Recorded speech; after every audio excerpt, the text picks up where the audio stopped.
right, welcome back to the party, everybody. This is Morty, and I am your host, Lutch, aka the Indian Jesus, here to resurrect the second coming of common sense. Everybody hit that like and subscribe. You know I would do it for you. And let's party. Big shout out to the replay gang. Thank you so much for coming back to watch this, even though you missed the live party, guys. That is the best part, so make sure you are here every Monday, Wednesday, Friday, 8 p.m. Eastern, and sometimes whenever I feel like it. So hit that subscribe, ring the bell, and you will never miss an Indian Jesus live party ever again. If you'd like to support the channel, head on over to TheIndianJesus.com for your very own official merch. We even got zip pouches, whatever that is. You can get any of your official merch at TheIndianJesus.com. Guys, we do also have a free Discord server. It is absolutely free to join 24/7. We are in there hanging out, having a good time, and meeting interesting people. You should definitely join it. Like I said, it is absolutely free. However, if you join as a member of this channel, you can scroll right below the video and hit that join button.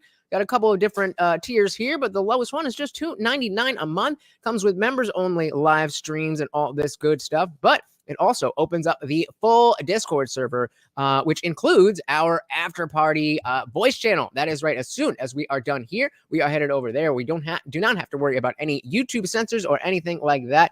And of course, you are not stuck behind your keyboard. You are on screen with me and everybody else. It is a good time. Come and join us. All right, all right, all right. We got AIM in the building. Welcome, welcome, welcome. So it is another Philosophy Friday. If you have not seen any of the previous Philosophy Fridays, that is totally fine. Oh, I got him in the chair long enough for the intro. That's as far as we're getting. That's how we know that summer is coming to a close. But yes, if you've not seen any of the previous ones, that is perfectly fine. We are going to you'll be able to jump right in. And just as we've been talking a lot about stuff with religion and the philosophy of politics and everything else, I realized that people were not exactly at the same level. And not that this is going to get everybody at the same level, but it is definitely a good foundation. So let's dive right in. As always, guys, if you cannot hear the video, please do let me know. Is it wrong to steal to feed your family? Is there such a thing as a good lie? Questions like these are the domain of ethics, the branch of philosophy that studies morality, or right and wrong behavior. But before we can parse questions like these, we need to go deeper into metaethics, which studies the very foundations of morality itself. Metaethics asks questions as basic as, what is morality? What's its nature? Like, is it an objective thing out there in the world waiting to be known? So all the stuff that we have been building up to has kind of been leading us up to this. But like I said, even if you're just coming into this cold, these are questions that you can jump right onto. Or is it more like a preference, an opinion, or just a bunch of cultural conventions? There are a lot of different metaethical views out there, and one way to understand them is to put them to a test to see how they'd help you solve some thorny ethical problems. Like, ooh, maybe the thought bubble. A scenario where you have to steal food or lie for a good cause. Or what about this? What if you set out to harm someone, but you ended up saving their life by accident? Yep, PBA. He's gonna say it. He's gonna say it in this stream. If you can catch it, that's a $5 cash out. Venmo, whatever. TBA.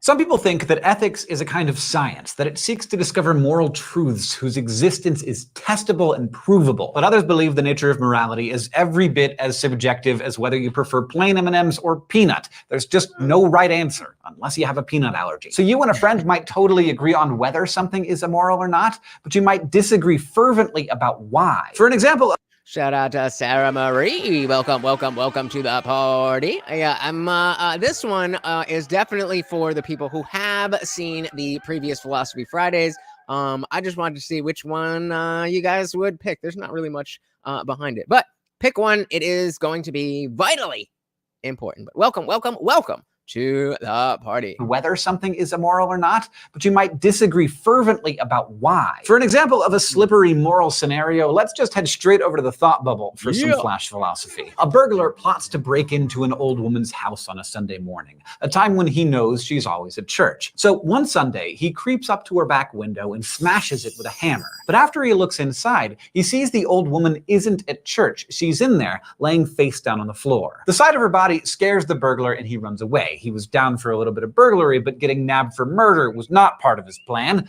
But what the burglar didn't know was that the woman wasn't dead. She was unconscious, having passed out because of a carbon monoxide leak that would have killed her. When the burglar broke the window, he let out some of the toxic gas and let in fresh air, which allowed her to regain consciousness. Well, who would have seen that coming? Who would have seen that coming? And thank you to Stephen Colbert that nobody gets $5. That is what it is. Don't forget to be awesome. And you can all thank him for not being able to clean up on that. But welcome to the party. Shout out to my boy King Nirvana. Welcome, welcome, welcome to the party. Good to see ya. Good to see ya. He let out some of the time. Oh yeah, in case you you missed that, dude goes in, breaks the window, and thinks he killed the lady. So here's what we'll do. So unfortunately, anybody who's here, thanks to Steven, is ineligible. But we'll keep it open for everybody else, and I'll figure out something for you guys. I see who's here. We'll figure something out. So I deleted that, and now you guys know. But in the future, again, every time I say, if you can tell me what DFTBA stands for, you'll get a $5 super chat or a $5 cash app. You know what we're talking about. Can we make the next quiz $10? What quiz? What you talking about, Willis? What you talking about, Willis? So yeah, he broke the window. Unbeknownst to him, he went in to do harm, but it actually helped her. Out because of a carbon monoxide leak that would have killed her. When the burglar broke the window, he let out some of the toxic gas and let in fresh air, which allowed her to regain consciousness. So the burglar broke into the house with the intention of stealing from the woman, but inadvertently, he saved her life. Did the burglar do a good thing? Does he deserve praise even though he didn't intend to help the woman? Okay, so let's put let's do a 1. If you think that the burglar, what was the exact question? So put a 1 in the chat if you think the burglar did a good thing, and put a 2 in the chat if you do not. I'm not saying bad. 2 is not bad. Put a 1 in the chat if you think the burglar did a good thing, and put a 2 in the chat if you think that the burglar did not do a good thing, whether it was bad or not. Shout out to Indie Film. What is good? Apparently, Santa Maria is not old enough to remember what ASL is. No, of course not. Of course not. That's the I mean, I would have hoped that she would have been listening, but that is totally fine. No, but 34 male NJ. I'm not blaming anybody. We're just having fun, guys. Relax. It's chill. It's chill. So did the burglar do a good thing? Intention of stealing from the woman, but inadvertently, he saved her life. Did the burglar do a good thing? Does he deserve praise even though he didn't intend to help the woman? Likewise, does he still deserve blame even though he didn't actually get around to stealing anything and ended up saving the woman's life? Thanks, Thought Bubble. So, I mean, I don't see any 1s or 2s. This is why I don't do that very often. So, I mean, obviously, the burglar did a good thing. Obviously, the burglar did a good thing. Did he mean to do a good thing? Of course not. But the woman would have died had he not broke that window. Yeah, I'm with King. He said, good thing, but arrest his ass. Yep. And Indie Film says, good thing, no praise, and probation. Yep. Steven says, we don't believe in the causa sui free will, so there's no blame.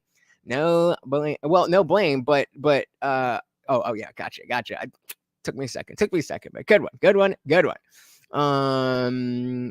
Yeah, back in the day we would be on AOL Instant Messenger, and that's how you would ask people age, sex, location. How old? How old are you?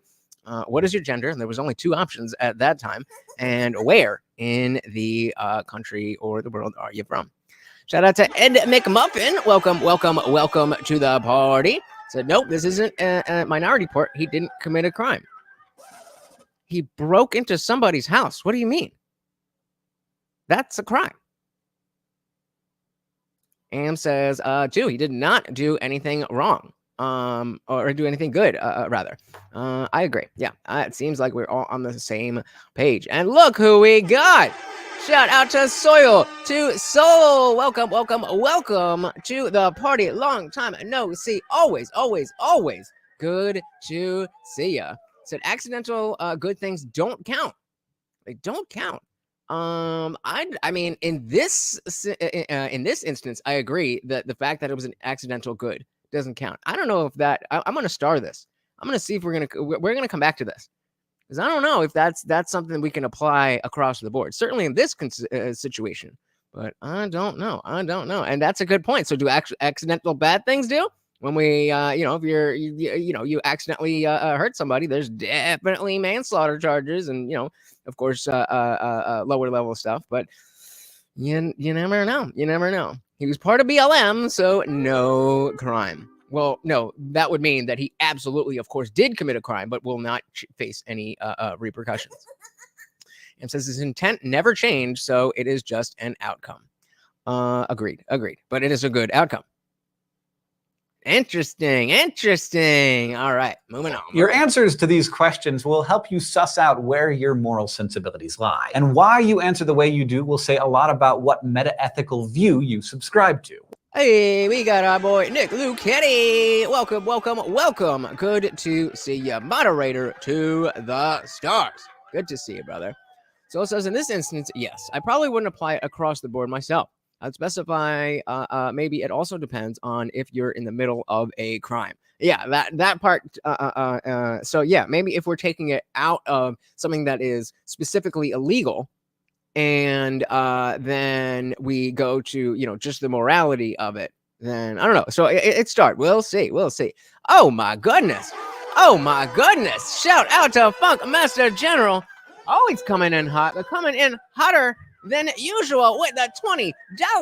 Thank you so much. Let's double up on that for Morty. Of course, every donation comes with a treat for my co-host Morty. Thank you so very, very much, sir. So it is true that Wu-Tang is forever, but the Overlord is eternal. Hell yeah. Thank you so very, very much, sir. And of course, that makes you the new sponsor of the stream. Everybody put funk in the chat. Thank you, sir. And why you answer the way you do will say a lot about what meta-ethical view you subscribe to. One of the most widely held meta-ethical views is known as moral realism. The belief that there are moral facts in the same way that there are scientific facts. Thank you again, Funk Master. So moral realism means that there are that is basically objective morality. Objective morality. In this view, any moral proposition can only be true or false. And for a lot of us, our gut intuition tells us that there are moral facts. Some things are just wrong and others are indisputably right. Like, a lot of people think that gratuitous violence is always wrong and nurturing children is always right, no matter what. But you don't have to dig very deep into moral realism before you run into trouble. Like, for one thing, if there are moral facts, where do they come from? How do we know what they are? Are they testable, like scientific facts are? Are they falsifiable? And if morality is based on facts, then why is there so much disagreement about what's moral and what's not, as opposed to science, where there's often more consensus? Because we have alternative facts. This is what's known as the grounding problem. The grounding problem of ethics is the search for a foundation for our moral beliefs, something solid that would make them true in a way that is clear, objective, and unmoving. And of course, this is it is a huge problem, because that's why this channel exists. That there's a lot of people of different beliefs that have the same moral beliefs, but we don't agree on the grounding. We don't agree on the foundation. And some of us, I'll put us all in the same boat and say some of us, so I don't point any fingers. But that the foundation itself matters as much, if not more, than the actual moral beliefs. And some people don't exactly feel that way. Shout out to Cause Frosted Tips. Welcome to the party. Good to see ya. If you can't find a way to ground morality, you might be pushed toward another meta-ethical view, moral anti-realism. This is the belief that moral propositions don't refer to objective features of the world at all, that there are no moral facts. So Simple enough. We have moral realism and anti-realism. a moral anti-realist would argue that there's nothing about gratuitous violence that's inherently wrong. Likewise, they'd say, if you look at the rest of the animal kingdom, sometimes nurturing your kids doesn't seem like it's that important. So maybe morality isn't the same for everyone. But still, most people you know, including yourself probably, are committed to some form of moral realism. And there are many forms. So let's familiarize ourselves with some of its most popular flavors. Some moral realists are moral absolutists. Not only do they believe in moral facts, they believe that there are some moral facts that don't change. So for them, if something is wrong, it's wrong regardless of culture or circumstance. Moral facts apply as universally and as constantly as gravity or the speed of light. If moral We're gonna once he goes through all this stuff, then we'll take a pause and look at it all a bit. But we'll just go through it, bit by bit for now. absolutism sounds too rigid, maybe moral relativism would appeal to you. This view says that more than one moral position on a given topic can be correct. And shout out to Ed's Funhouse. Welcome, welcome, welcome. Good to see you, sir. one of the most common forms of moral relativism is cultural relativism. But there are actually two different things a person might mean when they talk about cultural relativism. The more general kind is descriptive cultural relativism. This is simply the belief that people's Morty always wants peanut butter. And actually, I'm gonna keep that on the DL. I'm gonna keep that on the DL. I got something special. If there's something special, if you know what I mean. moral beliefs Back it up. kind is descriptive cultural relativism. This is simply the belief that people's moral beliefs differ from culture to culture.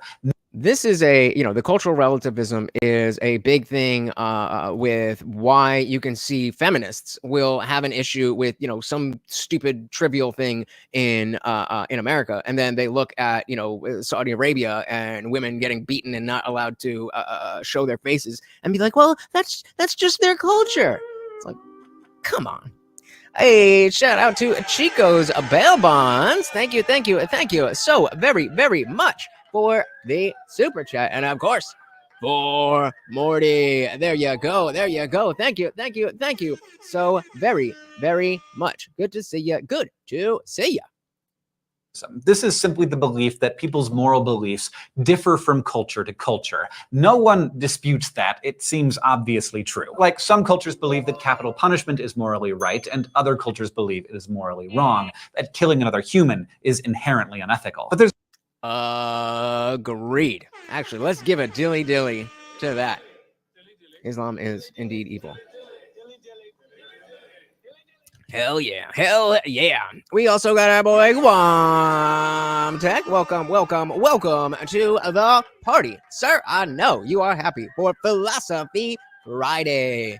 Talking about meta ethics. We have moral realism. There are moral facts, or anti-realism. There are no moral facts. And then we're going through the different types of that. So let's back that up a little bit. Oh my goodness.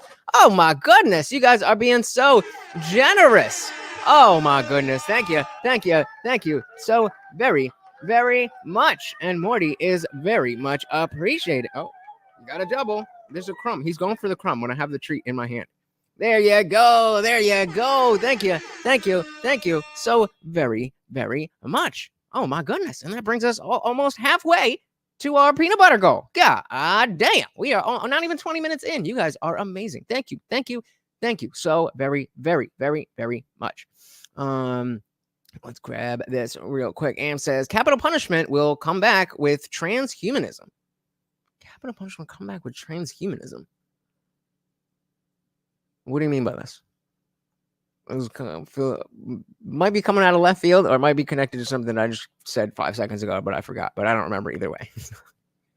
All right, diving back here. That it seems obvious. It feels very, very, very, very lucky. That's all I can say. Very lucky. Yes. Thank you. True. Like some cultures believe that capital punishment is morally right, and other cultures believe it is morally wrong, that killing another human is inherently unethical. All right, so let's go to so the chom-choms won. If you didn't know, bananas are chom-choms. So our next poll will be is using the death penalty morally justified? Let me know what y'all think. And other cultures believe it is morally wrong, that killing another human is inherently unethical. But there's also normative cultural relativism, which says that it's not our beliefs, but moral facts themselves that differ from culture to culture. So in this view, capital punishment is morally correct in some cultures and morally wrong in others. Here, So and again, it's totally fine for a feminist to say that opening the door for her is an affront against women, but because of the different culture of the Islamic countries, then it's totally fine for them to beat the women, just or make them marry their arpists or whatever it is. Like, come on, man, insane. Again, oh my goodness. Oh my goodness, we might have to refill in the middle of the show. Quantex sends a $5 Venmo that says peanut butter. And guys, we are getting close. We are getting close. Oh my goodness. Thank you. Thank you. Thank you. Oh my God. You guys are amazing. Amazing. Is morally correct in some cultures and morally wrong in others. Here, it's the moral fact of the matter that differs based on culture. Now, normative cultural relativism might sound pretty good to you. It does at first to a lot of people, because it seems like it's all about inclusiveness and tolerance. Who am I to tell other cultures how they should live, right? But this view, yeah, just whatever makes you feel good, actually has some pretty big flaws. If every culture is the sole arbiter, I'll try. And it probably won't be too hard. live, right? But this view actually has some pretty big flaws. If every culture is the sole arbiter of what's right for it, that means no culture can actually be wrong. Exactly. This is the problem with, again, I'm going to keep bringing up these feminists. They don't have the moral foundation to say that it's wrong to make women wear the burqa and that you could beat them for this, that. They don't have the foundation for that because they believe that the culture dictates the morality. Obviously, that doesn't make sense.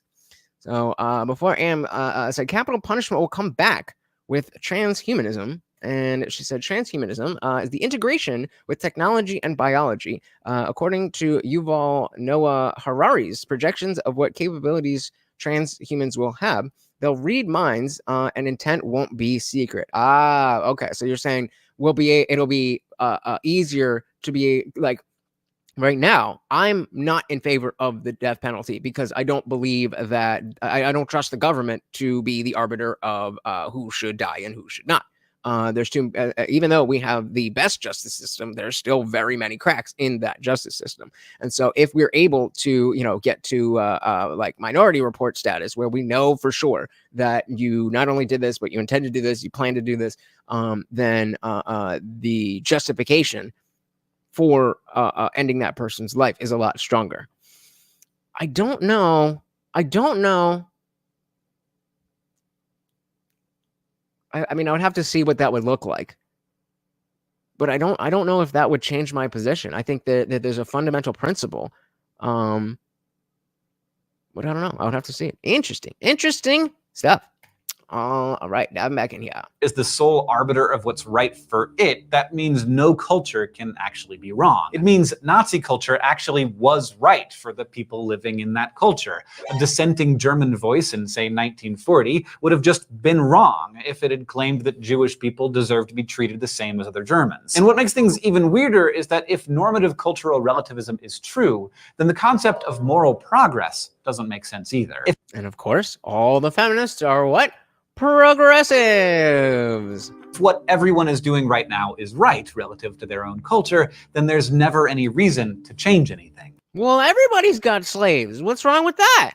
Problems like these make some people take a second look at the anti-realist stance, which, remember, is the view that there just aren't any moral facts. Just one flavor of moral anti-realism is moral subjectivism. This view says that moral statements can be true and false, right or wrong, but they refer only to people's attitudes rather than their actions. By this thinking, capital punishment is neither right nor wrong, but people definitely have preferences about it, and those preferences key into personal attitudes, but not into actual objective moral facts about the world. Like some people favor capital punishment and think it's just, others oppose it and think it's unjust. But it doesn't go any deeper than that. There are no moral facts, only moral attitudes.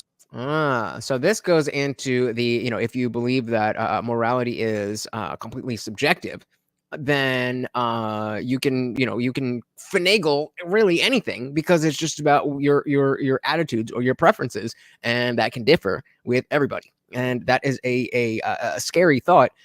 But the fact of the matter is, if we don't have that actual grounding in the things that we say they are grounded in, like God, then pretending that grounding exists doesn't make it exist. So if it is the fact that morality is ultimately subjective, then it's up to us to objectify what it is that we will accept as the human morality, or what our moral attitudes are, to use the words here. There are other varieties of both moral realism and anti-realism, but this should give you an idea of the general meta-ethical lay of the land. All right, what's up, Sizemore? Welcome to the party. So now that he went over this whole thing, let's take a look. So again, under meta-ethics, there is moral. Let me get rid of that. There we have moral realism that says there are moral facts to the universe, and then opposite that there is anti-realism. There are no moral facts. Under the moral realism, you have the most strict version, which is there are absolute standards against which moral questions can be judged. This is pretty much divine command theory, or at least in line.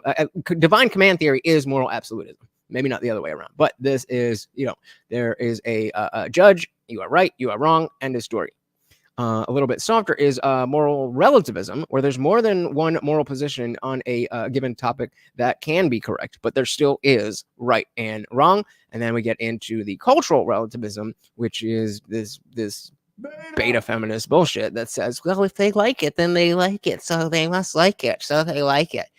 And then on the other side, you just say there are no moral facts. And so there is no way to say, this thing is for a fact wrong, or this thing is for a fact right. It just depends on the circumstances and more specifically, the attitudes of the people that we're talking about. Samarie says, my question was stupid enough to be blocked. Okay. There are, so if make sure that you have your chat on live chat. If the top of the chat, if it says top chat, just click that and go to live chat, and it'll make sure you see all the chats. There are snowflakes here, as there are everywhere. They are indeed everywhere. All right, so again, let's just take a little look at this, full screen it, get it in your brain. This is what we are going to be talking about for the rest of the night. Ready? And by now, it probably seems like I've given you a lot more problems than solutions. So let's talk about the moral frameworks you'll use to navigate your way through all of these moral mazes. These frameworks are known as ethical theories. They're moral foundations that help you come up with consistent answers about right and wrong conduct. All ethical theories have some kind of starting assumptions, which shouldn't be surprising, because really all of our beliefs rest on some basic assumed beliefs. So beliefs inform actions. Okay, just in case anybody was going to ask me why we care what people believe, it's because it informs their actions and their entire ethical theories. Shouldn't be surprising, because really all of our beliefs rest on some basic assumed beliefs. For instance, natural law theory, which we'll study soon, relies on the starting assumption that God created the universe according to a well-ordered plan, while another ethical theory known as utilitarianism relies on the starting assumption that all beings share a common desire to seek pleasure and avoid pain. This is a good the words here, starting assumption. I like utilitarianism as a starting position, but as we will see, it's obviously too simplistic to be all that we consider. Goldentex said, it's too bad the wokies corrupted so much of this philosophy. It definitely has its benefits to know these things, but we're seeing how humans actually put it to work in real life. Badly. Yep. Yeah, and the only way to combat that is to do the philosophy better than them. But if all we know is the Bible, then we can't. That's why we're doing this. The starting assumptions of a theory can lead us to other beliefs, but if you reject those initial assumptions, the rest of the theory just doesn't follow. Now, in addition to starting assumptions, ethical theories also consist of moral principles, which are the building blocks that make up the theories, which the leftists don't have. And these principles can be shared between more than one theory. For instance, many ethical theories agree on the principle that it's just wrong to cause unjustified suffering. Some ethical theories hold the principle that any unjustified killing is wrong, and that includes animals, while other theories hold the principle that it's only wrong to unjustifiably kill humans. But the thing about ethical theories is that most people don't identify with just one. Instead, most people identify with principles from several theories that help them form their moral views. Right. Like I said, that utilitarianism is a big part of how I look at the world, but individual sovereignty comes before that. And so, depending on the situation, you have to learn that or learn how to apply a situation or a decision or whatever it is to the list of priorities in what matters. And if you think that the other people matter more than yourself for whatever reason, that's going to lead you to do things differently. Then if you think you're the most important person in the world, and it doesn't really matter as long as you are happy. So let's go to the poll. Is using the death penalty morally justified? And wow, 80% of you said yes. That's a little scary. That's a little scary. I hope nobody try to frame you. Oh man, we've just seen too many people be on death row for years. We've been seeing too many people put to death who were later, exonerated, especially from before I think it was the 70s when DNA evidence started to become more of a thing. So I'm just not with it. Just not with it. But fair enough. We're going to be spending several weeks learning about these ethical theories, and you'll probably find elements of some that you already believe and others that you definitely disagree with. And it's all going to be tonight. This accepting and rejecting will help you develop a new way to talk about and think about what are, for now, your gut moral intuitions. Today, we talked about metaethics. We discussed 3 forms of moral realism, and we learned the difference between descriptive and normative cultural relativism. We also learned about moral subjectivism, which is a form of moral anti-realism, and we introduced the concept of an ethical theory. Next time, we're going to learn about the ethical theory known as the divine command theory. Divine command theory. And you should already know my starting point for the issues with the concept of divine command theory in and of itself. I'm sure you've heard me use it before. If you're here, was it yesterday? No, if you were here Wednesday, you heard me use it with, I forget if it was a Christian or Jetstream, but whoever was up here, I brought it up. This is why I hate divine command theory. The book of Deuteronomy, chapter 22, verse 11, says that people must refrain from wearing fabrics made of wool and linen mixed together. The first epistle to Timothy, chapter 2, verse 9, prohibits women from wearing braids or gold chains. And Leviticus lays out restrictions against tattoos and gossip, among other things. For billions of people, the source of these edicts, the Bible, is the answer to the question of where morality comes from. In a sense, that's what the Bible is for. So before we move on, Stephen Colbert Cheese said, I'm not for the death penalty, but it is as morally justifiable as was, and who it is as must. And who's going to say the Allies were more immoral? Bro, you got to speak English, man. You got to speak English. I mean, I don't know what this 12-year-old texting shit is, but the question of where morality comes from. In a sense, that's what the Bible is for. If your worldview tells you that God is the creator of everything, it's reasonable to believe that he'd also create a divine rule book, a sort of owner's manual for human morality. And no matter who you think wrote that manual, many people feel that in order for morality to really be binding, for it to be something we all have to adhere to, it can only originate with God. Dogma. Maybe it does. Maybe it can't. But unless you can prove that, you don't have the justification to say it can only originate with God. Not even saying that it can't originate with God, but that it can only originate with God is a strong claim that nobody on this earth in the history of humanity has been able to prove. Next, I think morality is somewhat subjective. If for no other reason than most people, religious or not, don't see a soldier in war as being a murder. To everything else, there is a season. I agree that there is subjectivity in the minutia, but at the end of the day, I do think that again, I don't believe that morality is inherent to the universe, but I believe when we are talking, and I'm lifting this directly from the loser Sam Harris, he once was smart. He once was saying good stuff. And we have decided as humanity that when we are talking about morality, we are talking about that spectrum between the worst suffering for all human beings and the greatest amount of well-being for all human beings. If that's not what we're talking about, then I don't know what we're talking about. And so if we can have that conversation objectively, then I think there are objective moves that are going to be more moral and less moral. But that's not because it's inherent to the universe. It's because we made it that way. Just like the game of chess. There's no inherent rules of the to the universe of chess. We made it up. But that doesn't mean that there are some moves that are better, objectively better, and objectively worse. Shout out to Saint Pat. Welcome to the party. So people have different perversions of beliefs of what is good and evil, but ultimately it is still the knowledge of good and evil.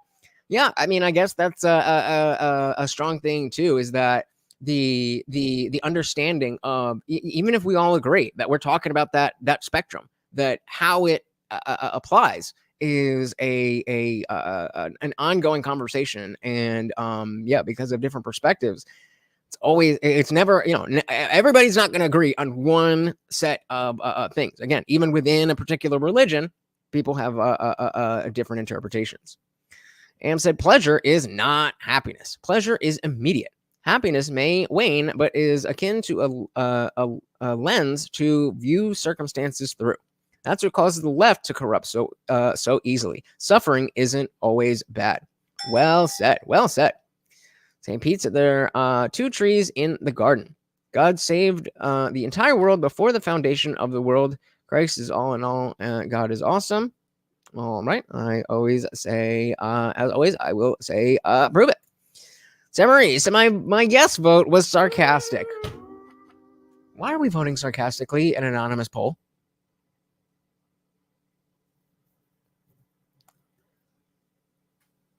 Okay. One cannot ask that question in a simple manner as that. I don't believe anyone was no, fair enough. All right. For it to be something we all have to adhere to, it can only originate with God. This is the oldest and most widely held ethical theory in the world. Philosophers call it divine command theory, the belief that what's moral and what's immoral is commanded by the divine. So again, does anybody know what my first objection to divine command theory is? Again, I did use it on Wednesday. Whether it's the big G Judeo-Christian God or some other deity or group of gods. People have been going to the gods to figure out how to behave since the start of recorded history, and for good reason. Just one benefit of the divine command theory is its simplicity. How do I know what to do? Easy. Go ask God. Check the rule book. It also solves the grounding problem that we discussed last time. If you believe it. Every ethical system needs some kind of foundation, and with the divine command theory, it's God, period. But as you can tell... I mean, yeah, definitely simple. Definitely simple and easy. God said it, do it. God says, don't do it, don't do it. Fair. Definitely fair. So the Soul said selfishness and tribalism makes the origins of morality quite the interesting subject, especially since at one time all humans were essentially tribal, even while our prefrontal cortexes were the same. And yeah, so I think that when we look back, I think an understanding of how other people work has to be included in the morality. And so being tribalistic in the way that like they literally belong to tribes versus how, I'm MAGA. No, I'm for Kamala, or I'm progressive, or whatever it is. The two very, very different things. And But yeah, definitely the origins of morality are very interesting. Very, very interesting. Seems there's a problem when the rule book contradicts itself all over the place. Which version of Genesis is right? Answer: neither. Got him. And of course, the appeal to authority. Of course. Needs some kind of foundation, and with the divine command theory, it's God, period. But as you can tell from the verses I just mentioned, there are a whole lot of things that most of us think are totally fine, but are actually expressly forbidden by certain rule books, in this case, the Bible. And that raises a few questions. For example, many observant Jews follow the rule about not wearing wool mixed with linen, but Christians don't. Most of them probably don't even know that that rule exists, and yet they consider other rules from the Old Testament, like the Ten Commandments, to still be binding. This is something I'm really mad that since we've started talking about religion, and I've been introduced to this idea that some of you believe that the Old Testament like straight up doesn't matter, or that Jesus said we don't have to worry about that. Like, we were just again in Discord, I think it was yesterday, talking about how they're putting the Ten Commandments back in schools. And I just never thought to bring up, well, I thought that was Old Testament stuff. And it's I don't get it. I don't get it. And yet they consider other rules from the Old Testament, like the Ten Commandments, to still be binding. So why? For that matter, why does 1 Timothy prohibit women from having braids, but not men? And if tattoos, smack talk, and gold chains are forbidden, then technically speaking, is all of modern culture a violation of God's word? Divine command Yeah, I think I would be very surprised if anybody disagrees with Am here. I think that without, regardless of your grounding of your morality, if there's somebody who's not meshing with the society, whatever grounding reason you have, it is very clear that we need to remove those people from society. Then technically speaking, is all of modern culture a violation of God's word? Divine command theory addresses many of our biggest questions about right and wrong, which is why it's the ethical theory of choice for much of the world. But it also presents a true dilemma. Oh, more than one. DFTBA!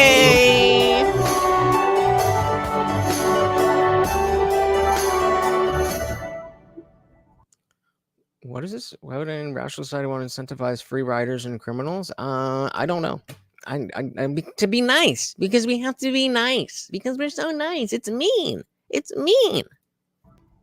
Over the millennia, there have been plenty of objections to the idea that morality comes from God. One of the most devastating critiques, and one that philosophers still grapple with today, came from Plato. He wrote an entire book about his problems with the divine command theory, a dialogue called the Euthyphro. The dialogue, like most of Plato's work, stars his real-life teacher Socrates and Socrates' main interlocutor of the day, named Euthyphro. The dialogue is set outside of the Athenian courthouse as the two men sit, awaiting their respective trials. Socrates is preparing to defend himself against the charges that will ultimately lead to his death. Among other things, he was accused of corrupting the youth of Athens and not having the right kinds of beliefs about the gods. Meanwhile, Euthyphro is getting ready to bring murder charges against his very own father. Based. Socrates is shocked to hear that Euthyphro is prosecuting his dad, and this gets the two into a spirited conversation about morality and how we know what's moral and what's not. Euthyphro is a divine command theorist, and he is certain that prosecuting his own father is the right thing to do because he believes the gods have commanded it. But Socrates isn't so sure, and he asks... Ooh, so I like this as well. So, if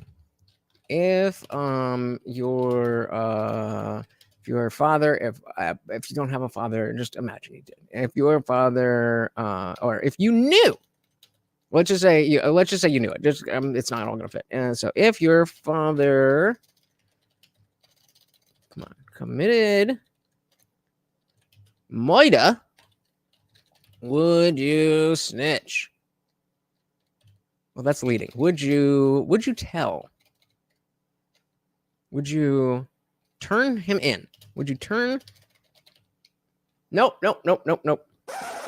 Would you testify against him? Would you testify against him? You ain't snitching on nobody. He's already been caught. Would you testify against your own father or your, the most important man in your life. Do because he believes the gods have commanded it. But Socrates isn't so sure, and he asks a question that many believe still hasn't been adequately answered. It's now known as the Euthyphro problem. Is it how do you know? The question Socrates asks can be framed something like this. Are right actions right because God commands them, or are right actions commanded by God because they are right? This might not... This is a big problem. This is a big problem, and again, leads me to my my starting question. If somebody comes to me with "God said it, therefore," put it in the chat if you know it. Commands them, or are right actions commanded by God because they are right? And so again, it just means that is it that only God will only say the right things, and that's why we can trust God, or is it that because God said it, that makes it good? Those are two very different things. This might not sound like much of a distinction at first, but these two scenarios are actually quite different. In fact, many feel that with this, Socrates has presented us with a true dilemma. A dilemma is a situation where you're forced to choose between two options, both of which lead to unpleasant results. Philosophers have actually likened a dilemma to holding an angry bull by the horns. So the two unpleasant options are let go or keep holding on. Either way, not a good time. Known as horns. If you choose the first horn of Socrates' dilemma, then you're accepting the proposition that right acts are right because God commands them. And so simply, okay, I'll let them say. This means that you're accepting that God's command alone is simply what makes something right. So God said it. Come on. And this means God said it, therefore it is right, full stop. God said it, therefore it is right, full stop. It doesn't matter what God said. It is a matter of the fact that God said it. Nick said, that's the good thing about a spouse. They can't be compelled to testify against you if they don't want to. No, hopefully you're not using that to answer the question, but true. Means that you're accepting that God's command alone is simply what makes something right. So in this view, God makes goodness, and by extension, this suggests that anything God commands is right. And maybe you're okay with that because you believe God only commands good things, like honoring your parents and not stealing or lying. God doesn't command stealing, lying, or killing. Which God are we talking about? Because Yahweh sure as shit does. Shout out to Guamtech on fire tonight.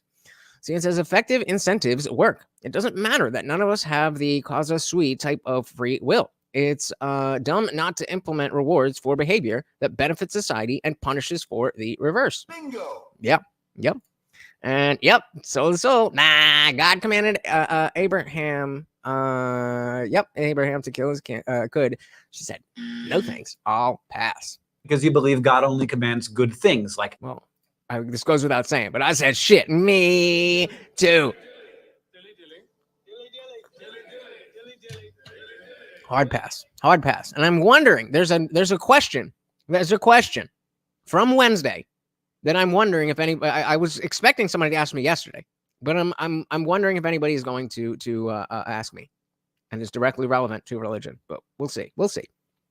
Thing God commands is right. And maybe you're okay with that because you believe God only commands good things, like honoring your parents and not stealing or lying or killing. But those of you who know your Bible will remember that God does command killing when he feels like it. For example, when he commanded Abraham to kill his own son. And some brought it up right there. And yeah, God lied to Abraham. Why? Does anyone think he's not lying to us? Context said, is God capable of lying? Yeah, but only if there's a good lesson in it and he tells the truth in the end. Sounds like a bunch of cup. Thinkers are bothered by the thought that morality could at any moment become totally different depending on what God feels like commanding that day. And so that brings us to the question. I'm surprised nobody has brought it up because I feel like it's a pretty spicy question, even if it is a little bit basic and kind of fundamental. But the question is, if God commanded that tomorrow it was wrong not to SA 5 children every day, what would you do? God himself came to you and told you that, I promise you, I have a good reason for this. I know all, and I need you to go out and essay 5 children every single day. Otherwise, everyone is going to hell, or the world is going to end, or whatever. How do you get around that? You can't, bro. You can't. Marie said, I will never accept the premise of anyone really receiving the true word of God. Shit, me too. Damn. Bunch of atheists in here today. I'm liking it. I'm liking it. Bumtech said it's a lie. It's a lie. Okay. Is it okay to? It's a lie. Okay to tell if it eventually leads to. So is it okay to lie if you eventually tell the truth? No, just tell the truth. Steven said, how is an atheist supposed to answer this? Answer what? The essay question? No, I wouldn't. What do you mean? Yeah, like, no. I'd be like, I don't know who you are. I think I've gone insane. And maybe I have a tumor on my brain that's making me see some type of vision. That's what I would think. Because I don't believe that God exists. Any moment become totally different depending on what God feels like commanding that day. All it would take is a word from God, and we would all suddenly be living in some sort of ethical bizarro world where things that we currently think are horrible and cruel, like essaying children, would instantly be considered good and righteous. And this, it turns out, is the subject of this week's Flash Philosophy. Thought bubble! The thought bubble. Here's the setup. You're going about your day minding your own business when suddenly God shows up. Or at least he claims to be God. And he sure seems like God to you. He has nice fresh breath and excellent posture, and his iPhone is a version that's not even out yet. Like, this guy is God. And he tells you that he's changed his mind.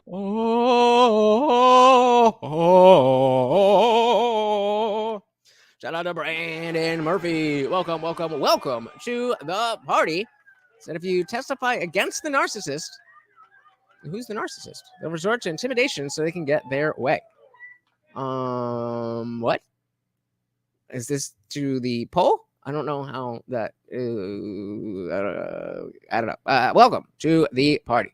So, God has appeared to you. Version that's not even out yet. Like, this guy is God. And he tells you that he's changed his mind about morality. The 10 Commandments are out, he says, or rather, they've been reversed. You are now commanded to kill, steal, commit adultery, and so forth.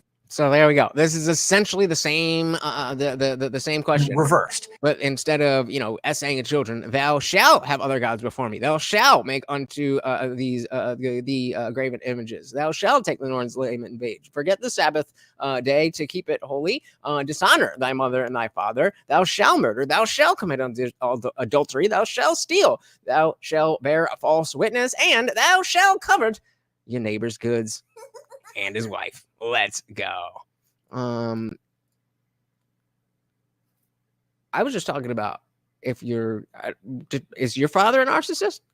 You're adding that in there. We're just talking about your father.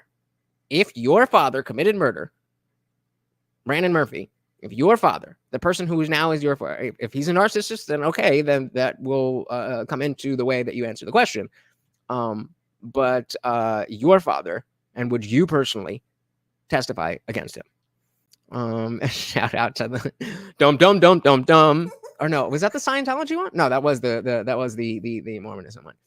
I am amazed. Y'all be motherfucking snitches. 90% of you are testifying against your dad? What?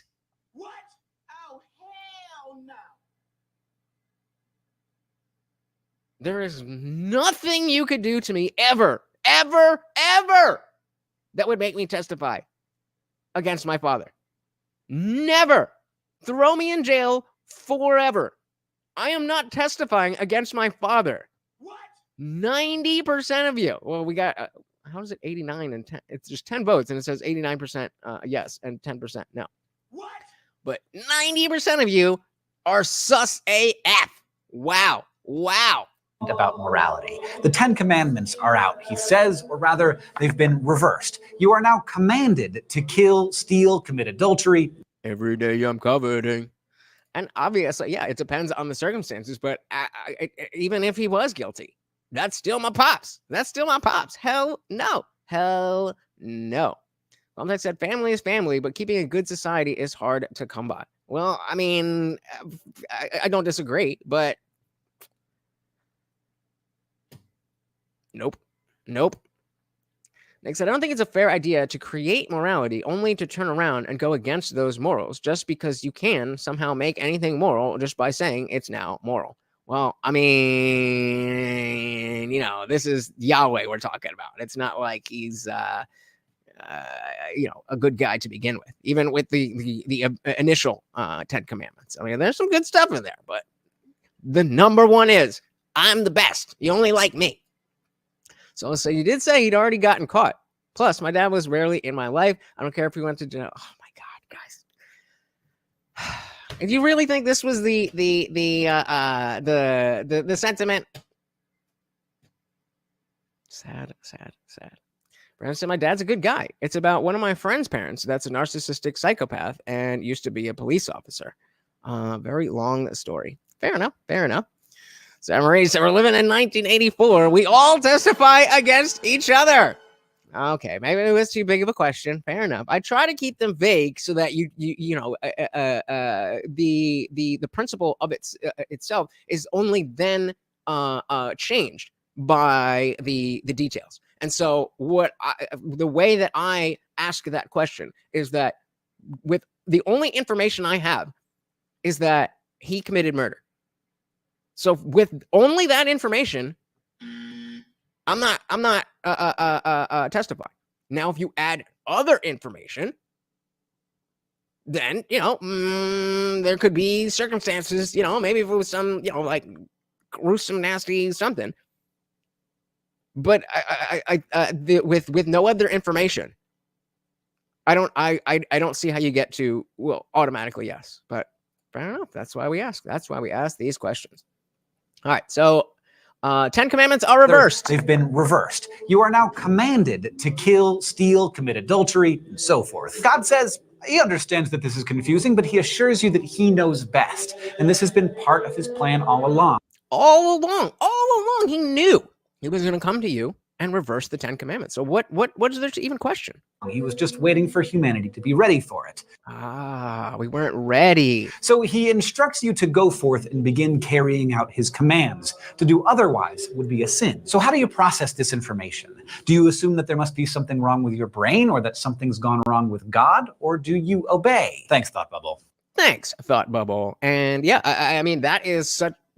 that's such a core problem with this grounding of your philosophy, is that he said it. Okay, well, what if he said something that's not moral? And you claim that wouldn't happen, but you don't know that wouldn't happen. So, did he get, from yesterday? Yeah, from Wednesday? Yeah, you saw me get it. We if we get there again, he'll get it. That's how it goes. What were you saying? Oh yeah. So it just has such a weak grounding. It is a grounding, but it's very weak. This scenario is just one problem that comes with it. There we go. The atheists have values, baby. The atheists have values.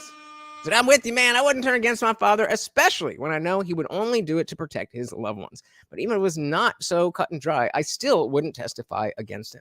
Yeah, it would have to be the most extreme and wild circumstance for me to change my position of just he murdered, and will you testify? There's so much negative information that would need to come after that before I change my answer. And so with the only information that he committed murder, you ain't getting shit out of me. I'm prepared to give the answer. I just thought I didn't, bro, you don't know who you're talking to. If he murdered my mom, let's go. You've heard the song that I wrote. Okay, I was 18 years old, but you heard the song I wrote about, well, you know what? More of my family is watching. This is a joke. All that was a total joke. Moving on. Steven said, answering this as binary is just neglecting to think of obvious counters. I disagree. I think being forced to answer a yes or no on with limited information as a philosophical exercise is perfectly reasonable. Now, if I was legitimately asking you about the that really happened, and we were asking about that real thing, that's a different thing. But to just throw out a hypothetical, the only information you have is this, then that's a thought experiment that you can learn in the after party. Join now. Shout out to Bon Zig in the building. Welcome to the party. There we go. Diving back in. God, or do you obey? Thanks, Thought Bubble. This scenario is just one problem that comes with accepting the first horn of Socrates' dilemma. It makes God's commands and the morality that stems from them arbitrary. If God determines the rightness and wrongness of everything just by saying so, then the entire concept of goodness and value becomes vacuous.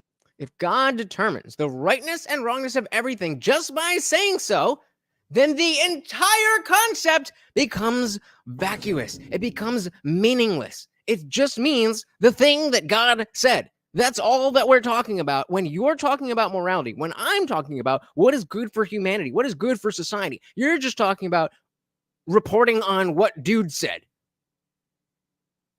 But tell me how I have no moral grounding. Oh my goodness. I think this man enjoys watching Morty eat that peanut butter more than anything else. So including the how am I gonna do this? We'll do this and that and that. No, let's do this. So this is where we're at. So including for fuck's sake, could have just done that. Including Guamtek's $5 Cash App, we are mere cents away from getting. Oh, I didn't. Take two. Given that we are at 44.33, including Guamtek's 5, we are mere cents away from getting Morty more peanut butter. But either way, thank you so very much. Out sponsoring himself. No question, no comment, just pure love of the game. Sir, thank you so very, very much. I really do appreciate you. Where we at? All right, let's dive back in here.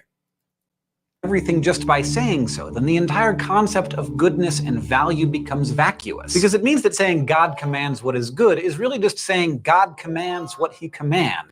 God said what God said. Stupid. That's your grounding? That's your philosophical moral grounding? He said it. Seems kind of stupid when you actually do the philosophical work, right? Seems kind of silly when you do the philosophical work and actually play out what is it that I'm saying that I believe. Steven said we should also obviously have a higher standard of loyalty to family members versus defending strangers from being persecuted by bad laws. Agreed. Yeah, family members and friends. Morty's pay pig. You got it. And that will do. Thank you so very, very much. So of course he gets his normal treat.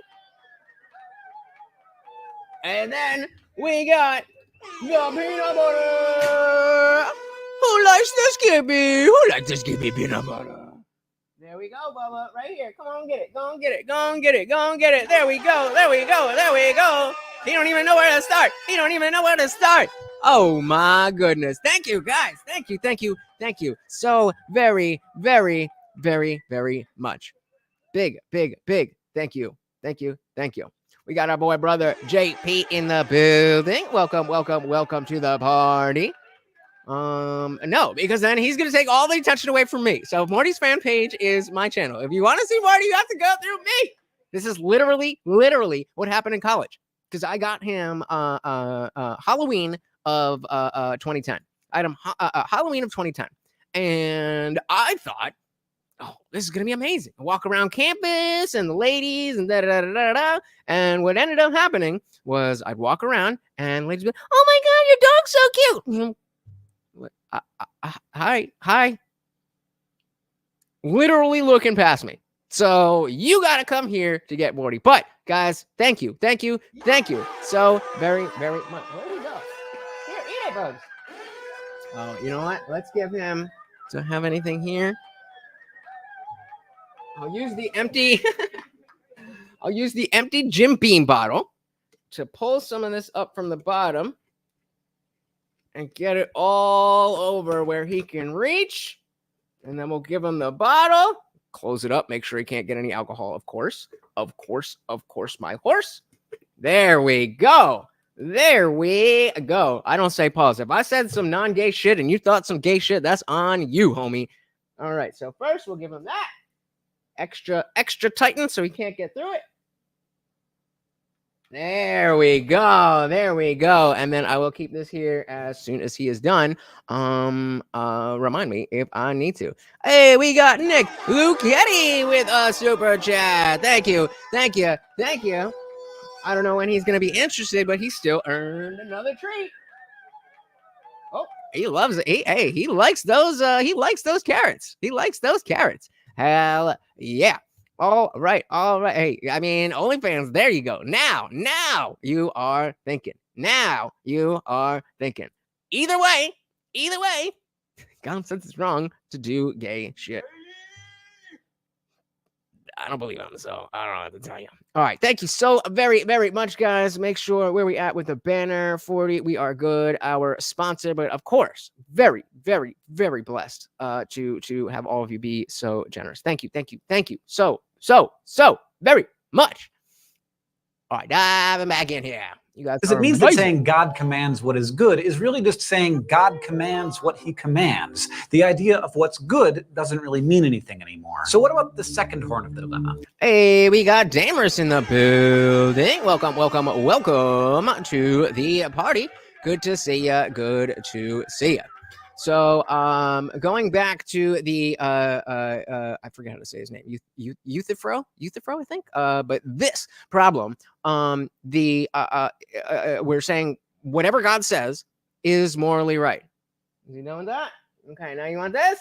All right, there you go. Let me take this away from you so you don't bite through it. There you go. No, you gotta get it on the chair. Everybody paid good money to see this. They worked hard, all right? You got to give them a show. And yes, so the divine command theory, if God says it, then it is right. Does that mean all of the actions that God says are good because God said it? Or is it only that God can only or will only utter that which is morally right? So we just went over the issues with the first one, is that if it's just God said it, then God could say a bunch of bad things that we would all agree is immoral. Does it make sense to say that God commands things because they're good? Maybe this doesn't seem like a problem, but it means that God isn't omnipotent because there's at least one thing, value, that doesn't stem from God. Instead, someone or something else has created it, and God just uses it. So if you're committed to the belief that God created literally what? Thing, value, that doesn't, but it means that God isn't omnipotent because there's at least one thing, value, that doesn't stem from God. Instead, someone or something else has created it, and God just uses it. So if you're committed to the belief that God created literally everything, not just the physical world, then you're gonna have a hard time accepting this horn. And then there's another problem. This view also means that something outside of God, in some sense, binds him and his commands. Almost like, human rationality and morality. That something outside of God, in some sense, binds him and his commands. If there's some standard of goodness that God has to stick to when making commandments, then that means there must be things that God can't command. Ooh, if there's some standards that God has to stick to, meaning he can only say that which is good, because if he says it, then it becomes good, and it's not good. So he can't say, you need to go as a children, because then that becomes good. There are certain things like that that God can't command, and that means that he's not omnipotent. That means he's not all-powerful. Buckmaster said, God said it's right for me to sneak in between my neighbor's house in the middle of the night and steal sandwiches. I'd go for it. But I am not a lawyer, so I didn't tell you to do shit. And if the ethical rules of the universe come from some source other than God, then why can't we just go straight to that source too and figure out morality for ourselves? If the ethical rules of the universe come from some source other than God, then why can't we just go straight to the source? And Guamsack saying, I would think that value is subjective, so it wouldn't really be in God's hands. But that's implied in the wording of the problem. So it's saying that God, because God said it, or rather the other way, that God can only say or can only command good things. And so that whether that's value or not, that's exactly what he's saying, is that the value is out of God's hands. And God is not the ultimate morality. He is taking from what is already good and commanding it. I don't know. I was hoping to get into it, but I can't say that I'm mad to have an easy night when we're talking about religion. It's I don't know. I'm sure the comments are going. The comments for the replay gang is going to be angry. They're like, oh my God, I wish I was there. I could have said this or that, and these stupid atheists, and you know how they be. Samarie said, if there is a God, and that God said something to a human, the word of that God will inevitably be contaminated by that human's subjective interpretation. Comment of the night.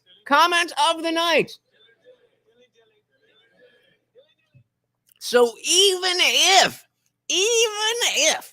there is a God, even if that God is all-powerful, even if that God does come to you, and even if that God does tell you something, then you still have to interpret what it is that he's saying. Brilliant. Well said. Stephen said you have to put faith in your parents as you grow up to teach you what is right from wrong. In that sense, a God figure is okay, but we all know parents are fallible. Well, that's the big thing. We all have faith in things. It's the dogmatic faith that is a problem. It's the dogmatic faith, because in this analogy, God would be the parents, and as you're saying, it's okay because we are willing to entertain the idea that parents could be fallible. But when we go to God, there is no infallibility. So whatever I interpreted is exactly what God meant. And just gets back to, how do you know that? The godly telephone game sucks for humans and God. Yup. So it says, never a bad idea to emphasize how much humans tend to misperceive and misinterpret reality. Bonzeg with a similar type of question: are laws determined by morality, or does morality determine the laws? I would say the laws are determined by morality. We determine what is right or wrong first, and then legislate around that. Some people may use the law as their moral grounding, and say, well, that's illegal, so it must be wrong, or it is legal, therefore it must be morally good, or at least morally neutral. But that's obviously not the case. So I would say laws are determined by morality. Then why can't we just go straight to that source too and figure out morality for ourselves in the same way God did? Guys, I never really do this, and maybe I should, but if you are watching and you are not subscribed, please subscribe. It is a huge thing that helps out the channel, and I would love for you to be a part of this community and not just be a flash in the pan. Hit that subscribe, ring the bell, and you will never miss an Indian Jesus live party ever again. And look at this. You want to miss this? Do you want to miss this? you go down this road, you soon find that God and his religious texts must be superfluous, little more than moral cliffs notes, a shortcut to understanding the original source of knowledge. So maybe now you're seeing why the Euthyphro problem has been around for thousands of years. Whichever horn you choose, it presents serious problems for the divine command theorist. Either God is bound by a standard outside of himself, or God's goodness doesn't really mean anything. Yep.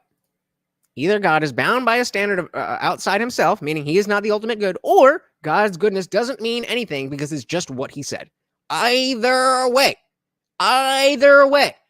When you say, oh, you have no grounding for your morality, neither the fuck do you if you believe in God. Stephen says, better to read the works of multiple moral philosophers than to put all your faith in one person or leader. But it would be okay to begin with Paul Bloom. Yeah, I mean, I think it would be okay to start with the Bible. Just don't end with the Bible. It's okay to start with Paul Bloom. Just don't end with Paul Bloom. Glomsek said, I feel like some NPC wokies really want laws to determine morality. 1984 shit and worse. Scary stuff. Indeed. You coming up here? You done with your peanut butter for now? Is that all you can get to? All right, we'll leave it here. Can you see it? No, okay, that's in my way. All right, well, if you want it, you can take it. You've earned it. I'll put it right here for you. He loves you guys. Either God is bound by a standard outside of himself, meaning we are actually the arbiters of our morality, despite the fact that we take the ideas that are supposedly from God, and then apply our human rationality to it. Or God's goodness doesn't mean anything at all. The Euthyphro problem has caused plenty of ethicists, including theistic ones, to reject divine command theory altogether. But the theory has other problems too. Like, how do we know what God commands? This takes us back to the Bible verses I mentioned earlier. How do we know that the Bible is inspired by God?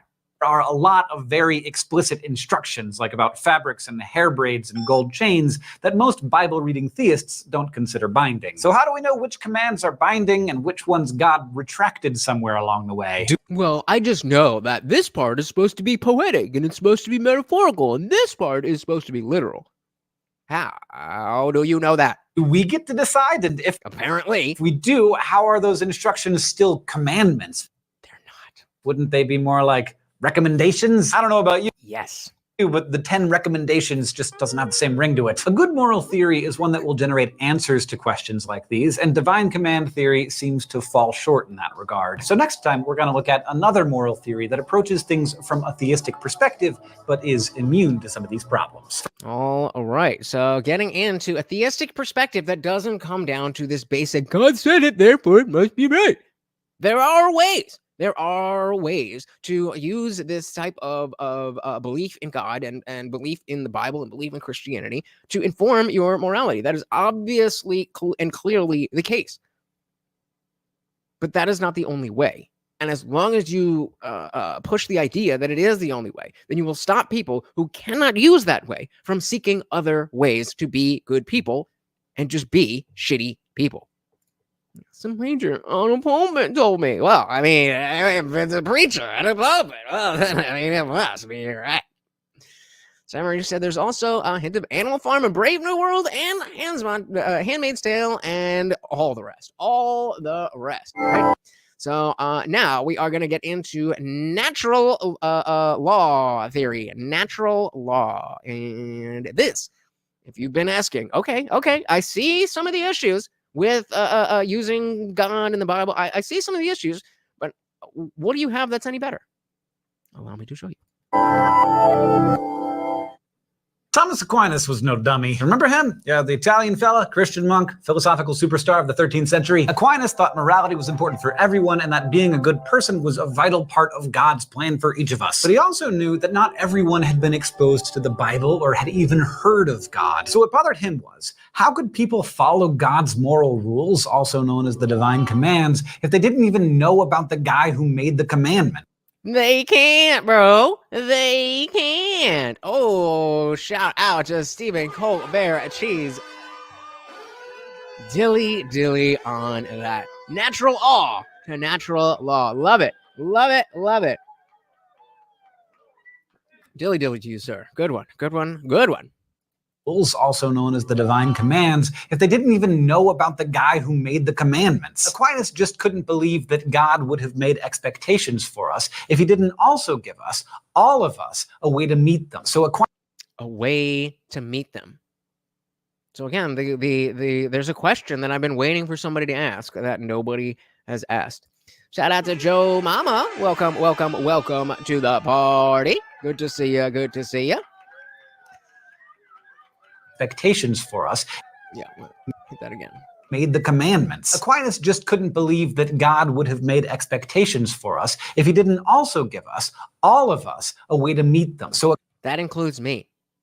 That includes me reading the Bible. How many of you were on stream when, I forget it was Jetstream or if it was a Christian who said, I bet that if you read Ephesians tonight, or not Ephesians, Ecclesiastes, was it Ephesians? Ephesians. If you read Ephesians, then God will find you.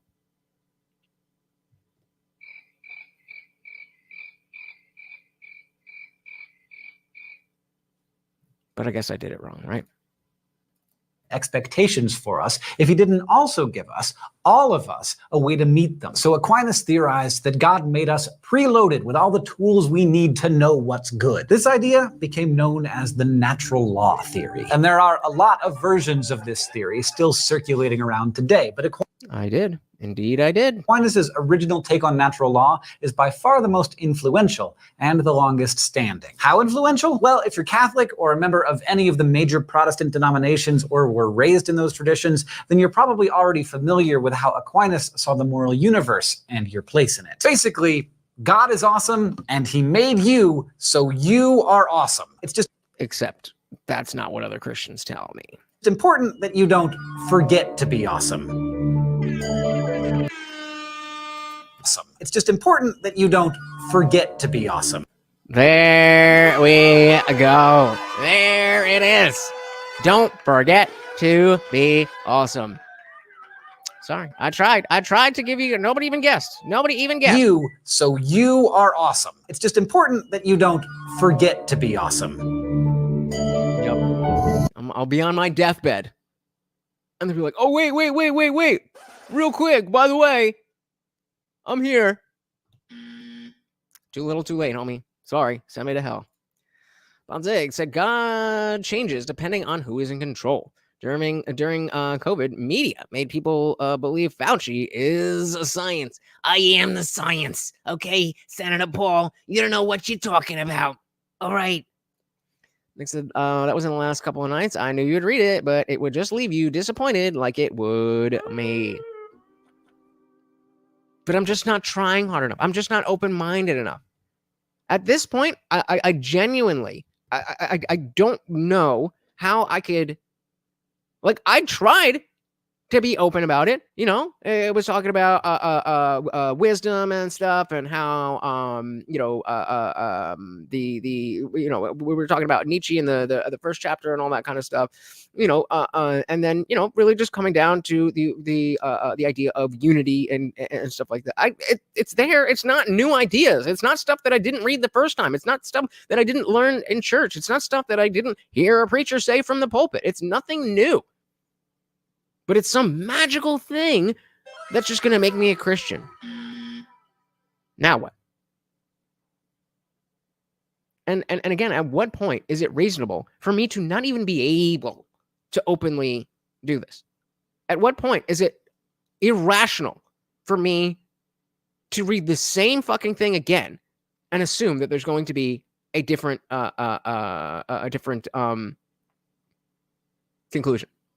That's literally what they say. I mean, I'm pretty sure it's just a meme, but they say Einstein said the definition of insanity is doing the same thing over and over, expecting a different result. Sounds like what I've been suggested, and goes right in line with the fact that Christianity is insanity.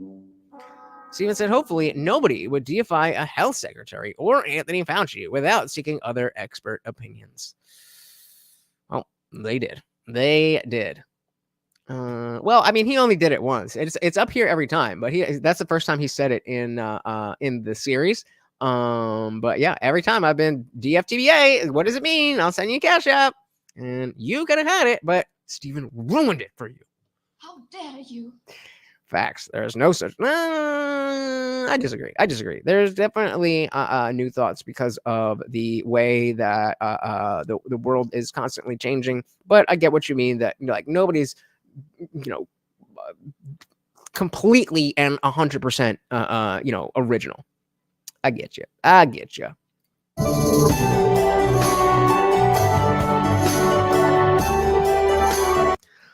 Bonzig said, so did immorality come from the devil or from God?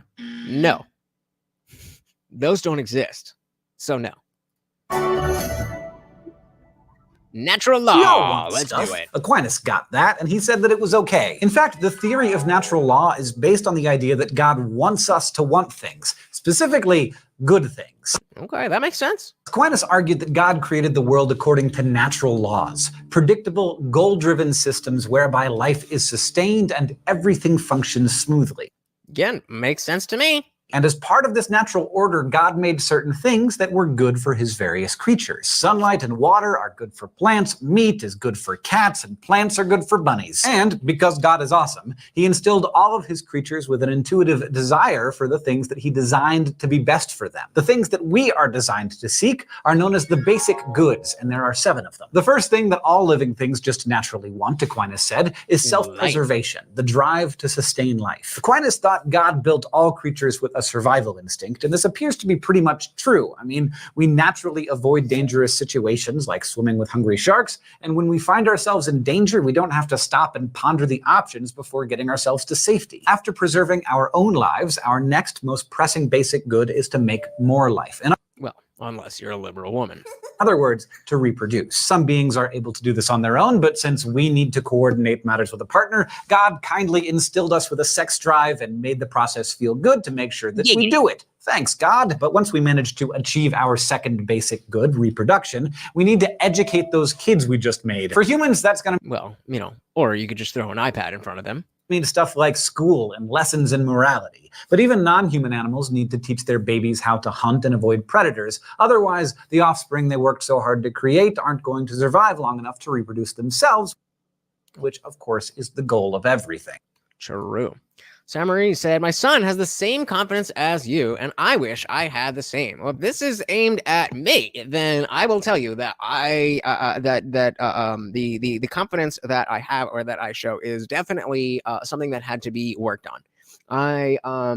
When I was first going to college, I remember my college orientation, and I've always been a very shy, or I had been always a very shy, quiet kid. Obviously around my friends, I was comfortable, but anything else, especially because I didn't have a good family relationship, I was just always awkward and felt like, I wasn't supposed to say anything. And so, like I said, when I went to college, I was just like, I'm not doing that. I'm not doing that. And I made a conscious decision to say, you know what, I'm going to be a different person. And there was definitely an aspect of fake it till you make it. But I guess I made it. It's everything is patterns and practice. Patterns and practice. Yeah, we hate Fauci. We don't need to bring up Fauci anymore than we need to. I'm gonna get triggered. Fuck Fauci. To create aren't going to survive long enough to reproduce themselves, which of course is the goal of everything. And while these first goods seem to apply to a pretty wide swath of creation, some of the basic goods are just for humans because of the particular kind of being we are. For instance, Aquinas thought we are built with an instinctual desire to know God. He believed... Maybe. What do you mean by God? That's a big question, isn't it? That's a big, important question for this. If I don't know what you mean by God, then how can I agree or disagree that we should, in fact, seek God?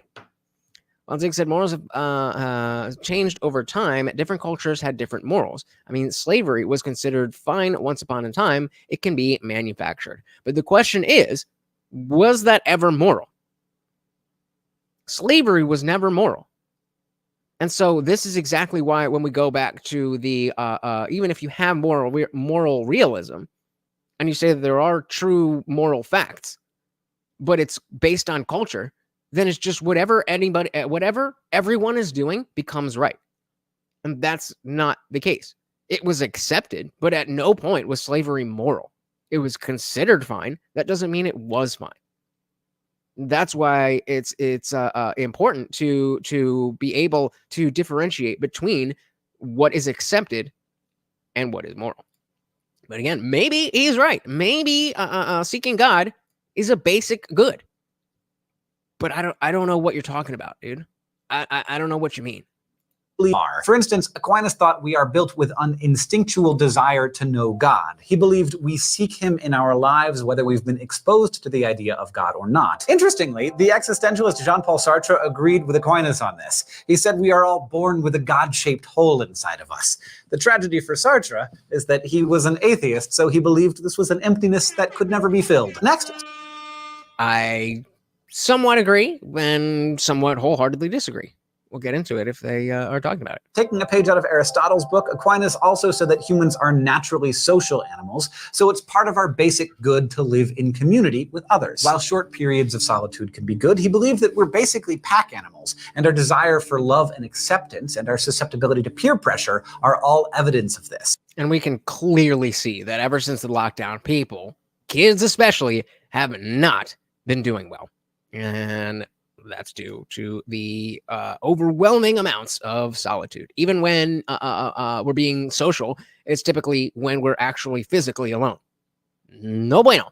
Now, since we naturally want to be part of a pack, it's a good idea not to alienate our pack mates. So basically, Aquinas said we recognize the basic good of not pissing everybody off. I mean, he didn't say it exactly that way, but if he did, I'm sure it sounded a lot better in Latin. The point is, Aquinas said we feel shame and guilt when we do things that cause our group to turn against us, and that was another basic good.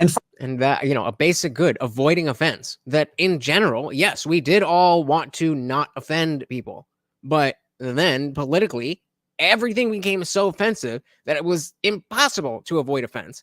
And then people stopped trying. Finally, Aquinas said, we're built to shun ignorance. Steven asked a question. Let's make this a poll. Can solitary be less moral than the death penalty? I'll let you guys answer first, and then we'll see what you say. And that was another basic good. And finally, Aquinas said, we're built to shun ignorance. That one's gone. We're natural knowers, we're inquisitive, and we want to be right. So the soul said, God-shaped hole, I think, can be filled with following your heart and doing what you love and finding your fulfillment, your fulfilling meaning for your life. No God needed in that sense. Agreed. Good without a God. Good without a God. Completely agree. Completely agree. Built to shun ignorance. We're natural knowers, we're inquisitive, and we want to be right.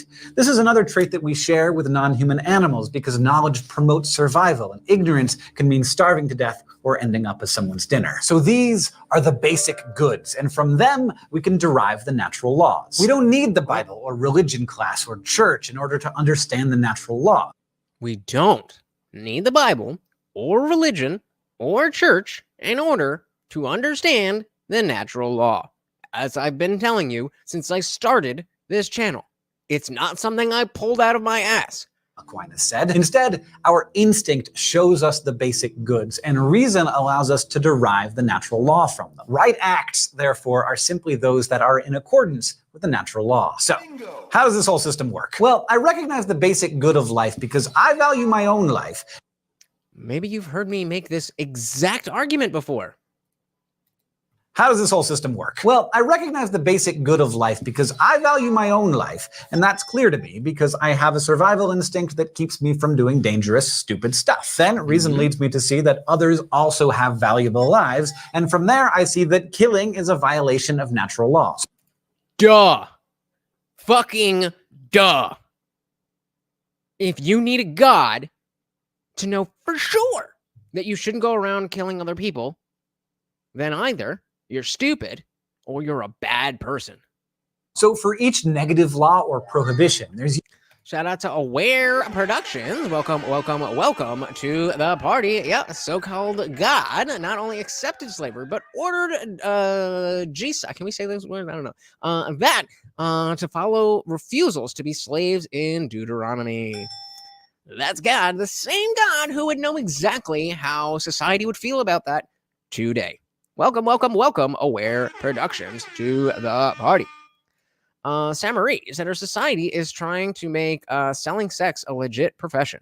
How does that differ from other forms of slavery? I mean, on its face, if you are because that's something that you can choose to do. I don't know if you've heard of this app. It starts with an O and then an F.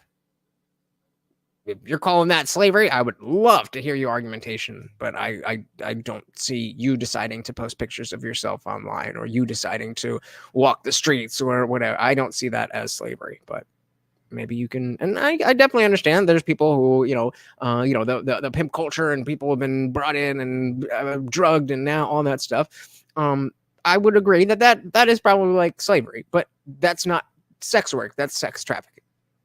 So let's go back to Stephen Colbert's question. I realize I misspelled it, but you guys are smart enough. Can solitary be less moral than the death penalty? 83% of you said yes, and I agree. I agree for sure. I think there's a reason why people would self-delete.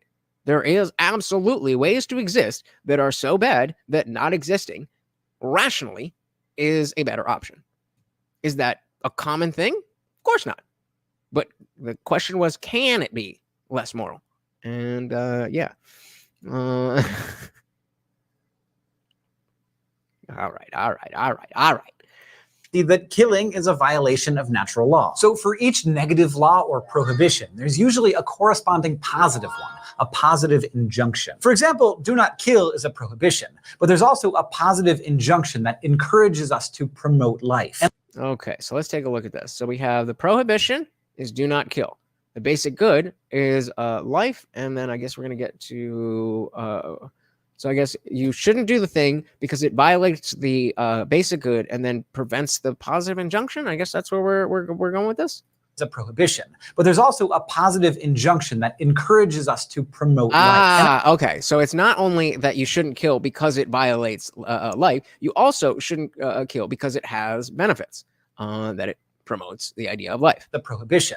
But there's also a positive injunction that encourages us to promote life. And I can take that positive injunction of promoting life to mean anything from feeding the hungry to caring for the sick to making healthy choices for myself. And we can do the same with each of the basic goods. The basic good of reproduction leads to a prohibition. Don't prevent reproduction, which is why the Catholic Church has been opposed to birth control. And the positive injunction there is do procreate. More babies. Shout out to My Delusion over on Twitch. Welcome to the party. Good to see ya. Yeah, Monzig's asking if there's no data for God, how can you prove God exists? Well, that's not true. We could if we had the evidence. We just don't. And so you don't prove that God exists. You just have faith that God exists, which is why those who don't have faith don't believe. Whereas you don't have to really go very far to prove 2 + 2 = 4. Even if you did, you could show it very easily. You could do this. Oh, I should have done it with the other hand, but and you're good. But yeah, it's faith-based. That's like believing in ghosts. Bingo. Exactly. Where production said God actually encouraged enslaving any who were the unrighteous, as they couldn't possibly be trusted in a free society. Let's not just lock them up. Let's put them to work. To be fair, that's kind of how the justice system still works. But, Christian values, right? They're so amazing. Do all the procreating you want. And if you think it through using your God-given reason, you'll be able to see how other natural laws are derived from the basic goods. But, of course, as with the divine command theory, the theory of natural law raises plenty of questions. For example, if God created us to seek the good, and if we're built with the ability to recognize and seek it, then why do people violate the natural law all the time. Like, if this is supposed to be something so intuitively obvious that even plants and non-human animals can manage it, why is the world so full of people killing and defending others and folks who do everything but seek God? Well, again, going back to that seek God, and maybe if we had a better definition of what it was that we were seeking, then people would be better at finding that which they are seeking. But Aquinas had two answers for this: ignorance and emotion. Sometimes, he said, we seek what we think is good, but we're wrong because we're just ignorant. Sometimes, he said, we seek what we think is good, but we're wrong because we're just ignorant. religion in a nutshell. And yes, that happens. I mean, there was once a time when cigarettes were literally what the doctor ordered. Back then, we thought we were promoting our health, but we were actually hurting it. No matter how awesome God made you or your desires, you have to have some understanding of how to be awesome. But ignorance cannot account for all of the stupid things that we do. Aquinas, again following Aristotle here, said that even though we're Shout out to Deepfake Morty. rational, we're also emotional creatures. And sometimes we see what we should do, but emotion overpowers our reason, and we fail to do the things we know we should. And so going back to the first poll about testifying against your father, maybe it is the morally, again, depending on the situation, depending on the relationship, so on and so forth, it might be the best thing to do to testify against him. The reason I don't accept that just from the question is because we didn't have that information in there. But I definitely agree with you that, you know, it depends. Nick says the only thing I've ever seen to even make me have the thought, is there a God or not, is that people believe there's a God. I don't know what they think evidence is, but I haven't seen any. I said shit. Me too. So in those cases, we just kind of forget to be awesome. Now, as with the divine command theory, natural law gives us a handy answer to the grounding problem. It tells us that morality is grounded in God, that he created the moral order. It also gives us a reason to be moral. Following the natural law makes our lives work better. Whether or not it's based in God or not, following the natural law makes our lives work better. But while it seems to have a lot more going for it than divine command theory, natural law theory has its share of critics as well. First of all, it's not going to be super appealing to anybody who doesn't believe in God. You can tell me God set the world up according to natural laws, but if I reject the whole premise, there's not a lot you can do to convince me. And so that is why we need to evolve. Remember, this playlist is 8 years old. 7 now. We're into November of 2016. So the ideas that we're talking about and the landscape that they apply to are different. And we can exactly. Nature is the law. And so, obviously, I'm sure he knows that that you don't need God to think about nature is the law in this way. That it's specifically the natural law theory that comes from Aquinas, who was a Christian, right? But either way, said that it came from God. And that's just not the case. Now we just have to agree on science, one step at a time, brother. One step at a time. The world up according to natural law. But But the other thing about that is that because divine command theory is so easy, and then doing any other creating any kind of moral structure is much more difficult. Then when people stop believing in God, they throw the baby out with the bathwater. And that's because they don't understand this, shout out to Vivek for bringing up this idea of the God-shaped hole in your heart. I'm sure he didn't, make that up, but, popularizing it. And I absolutely agree that if you don't believe in a God, that something else will fill that hole. But that doesn't need to be a bad thing. That could be a good thing. And it could be even better than having a God, depending on what the fuck you're talking about when you say God. Nature is chaos. We are law. We are nature. So nature is chaos and nature is the law. Both at the same time.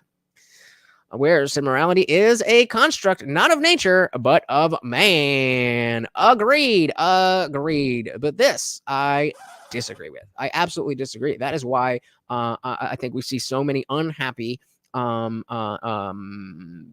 hedonistic atheists. I think so many people, leave either leave the faith or never have faith, and even though it is vastly incomplete and improper and immoral and go down the list, there is absolutely something missing from these people that don't have fucking principles. They don't have principles. And so it's not it's not the God, it's the principles. It's not the God that's going to create the whole. It's the lack of principles.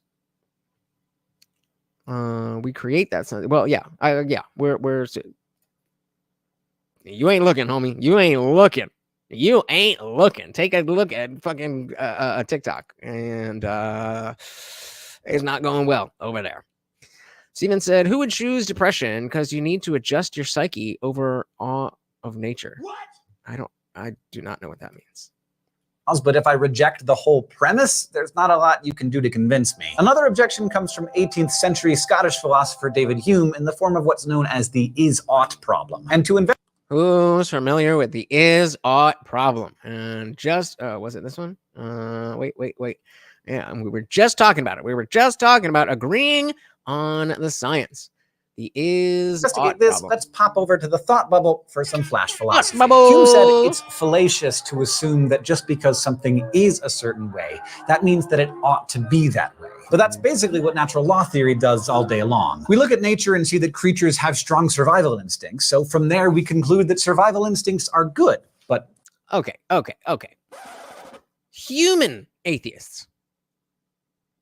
Is that better? Are they? I mean, to me, yeah, because it helps me stay alive, but my survival... So wait, let's go back and hear that one time. Problem. And to investigate this, let's pop over to the thought bubble for some flash philosophy. Hume said it's fallacious to assume that just because something is a certain way, that means that it ought to be that way. So just because something is doesn't mean that's the right way, okay? But that's basically what natural law theory does all day long. We look at nature and see that creatures have strong survival instincts, so from there we conclude that survival instincts are good. But are they? I mean, to me, yeah, because it helps me stay alive. But my survival... Okay, so yeah, I mean, survival is a good thing. But again, I see where this is going in terms of morality. It's a benefit to my well-being as an individual. But does that necessarily make it does that give it moral value? Instinct could also cause me to do all sorts of things that look immoral to other people, like killing you and crawling inside of your still steaming body Tauntaun style to stay alive in a blizzard. I mean, you gotta do what you gotta do. Not that I would do that, but just for example. Likewise, we can observe the existence of sex drives and conclude that reproduction is good, but sexual drive is also used by bad people to excuse horrible, immoral things like committing sexual assault. But not nearly in the instances where it's used positively to share positive emotions among people. Right? I'm not sure where this is going. What are you guys talking about? Laws definitely do not equate to morality. Aware said, awe of nature is far more satisfying than the infinite fear. Your belief in God is a joke. I like this guy.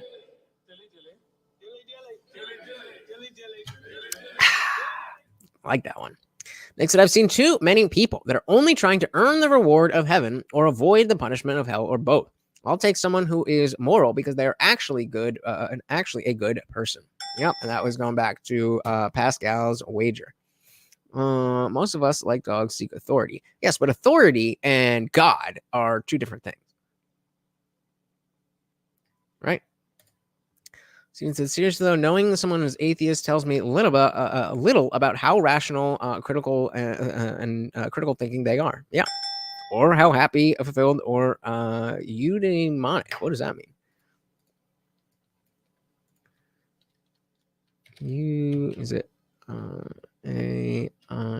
Eudaimonic is a term that refers to the way of pursuing happiness by finding meaning and purpose in life. It's based on the Greek word this, that I don't know how to say, which translates to good spirit or happiness. In philosophy and psychology, where's the thing?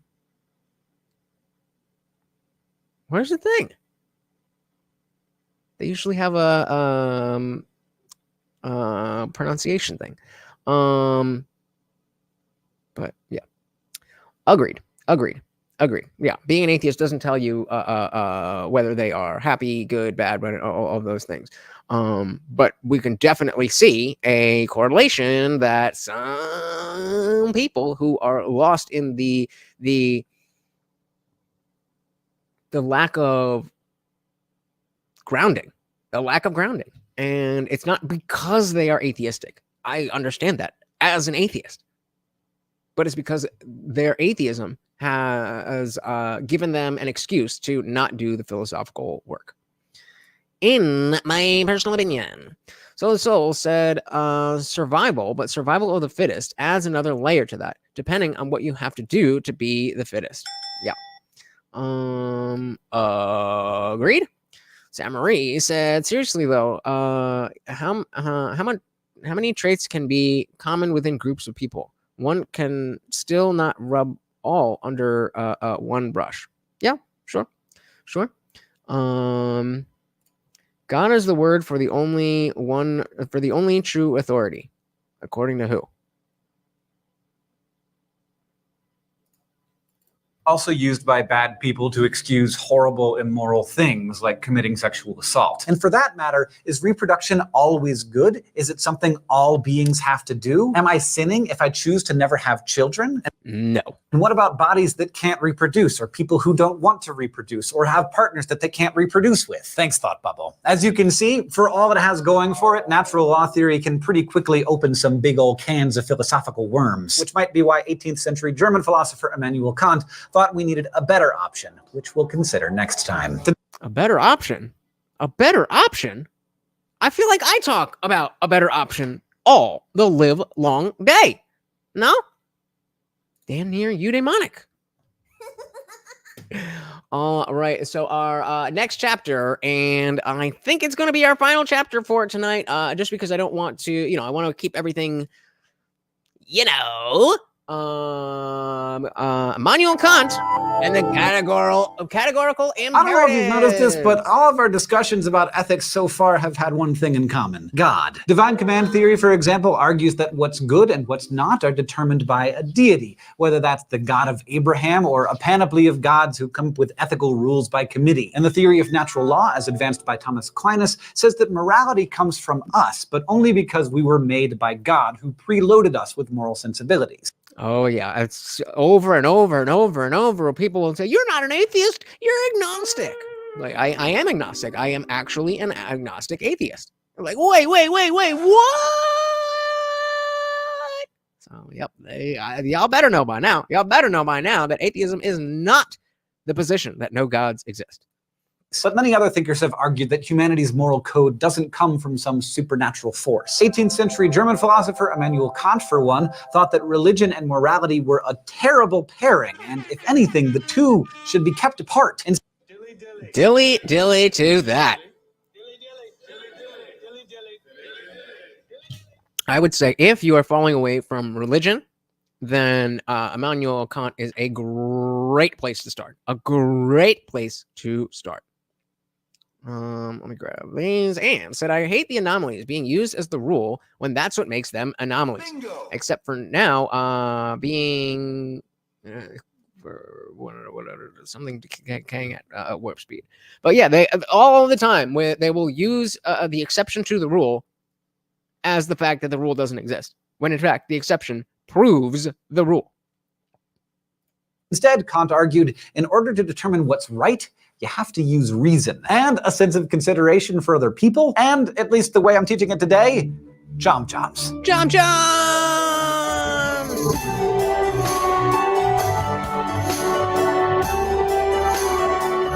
I've been wondering this for a long time. Like, how many they were Christian.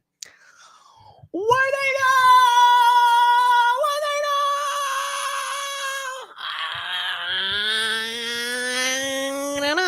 And of course, we will never know. And they did openly say that they were Christians, but it's definitely worth questioning. Oh my goodness! Shout out to our boy once again. I'm running on crumbs here. We're gonna get double up. We're gonna give him a handful. He's getting some beef and some carrots in that. Look at that. 5 gifted memberships. Thank you, thank you, thank you so very, very much. Oh, sorry, not on camera.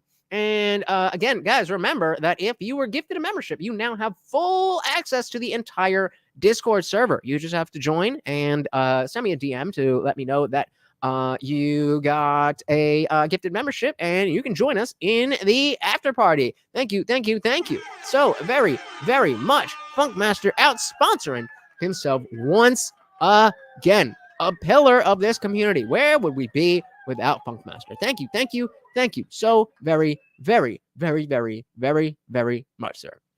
All right, since we're at the beginning of this one, I'll grab some of these before we dive in.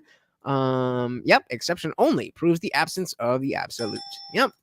St. Pat said, though they speak, teach, and read from the word of a God for living. Did I miss something? So leaders of Christian churches are blind to truth. Yep.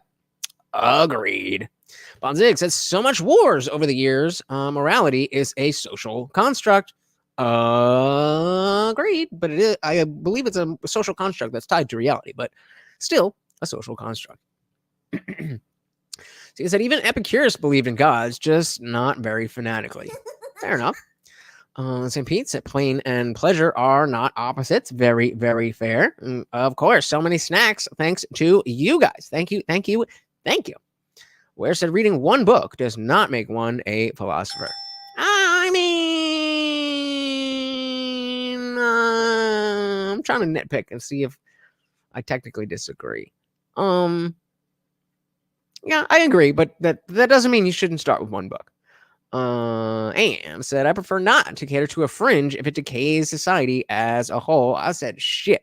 Me too. Me too. So you said Socrates also believed in gods, but they didn't affect our lives that much. The Greek gods. St. Pete said philosophy is a dead end waste. I would love to hear why you believe this. That would be upending if you could back this up. I don't think you can, but I'm open. Believe nothing except that anything is possible. Let's see it, brother. Kant took morality pretty seriously, and he thought we should too, all of us, regardless of our religious beliefs. If Morty was 20 pounds lighter, he would not exist. He's like 17 pounds. Or lack thereof. Because he knew that if... Okay, so St. Pete says now we have two claims. So one, philosophy is a dead-end waste. Okay, I am willing to accept that claim if you can back it up. And God is all there is. Okay, I'm willing to accept that claim if you can back it up. Then God is in you. Okay, I'm willing to accept that claim if you can back it up. Shout out to Epicurus. If we look to religion for our morality, we're not all going to get the same answer. But he thought morality was a constant in an almost mathematical sense. 2 + 2 = 4, whether you're a Christian, Buddhist, or atheist. And for Kant, the same went for moral truths. But he made a distinction between the things we ought to do morally and the things we ought to do for other non-moral reasons. He pointed out that most of the time, whether or not we ought to do something isn't really a moral choice. Instead, it's just contingent on our desires. Like, contingent on our desires. How is that going to play out? Isn't really a moral choice. Instead, it's just contingent on our desires. Like, if your desire is to get money, then you ought to get a job. If your desire is to get an A in class, then you ought to study. And yeah, you know, Aware saying Plato created Socrates and used him as a literary tool. And again, they defaulted to God and gods to avoid being murdered. And like, I just don't understand why somebody would just throw this claim away. Again, I'm not claiming to know what was in their minds, but it makes a lot of sense. And some people are just, nah. Okay, make the argument.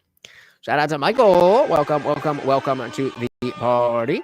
Yeah, I mean, you know, none of these are perfect structures. They're all ideas to pick from, and the parts that you like that work. It's not the Bible, so we don't have to be like, okay, is Kant the Messiah or not? We can just take the things that he says that were good, and just leave the things that he said that weren't. That's it.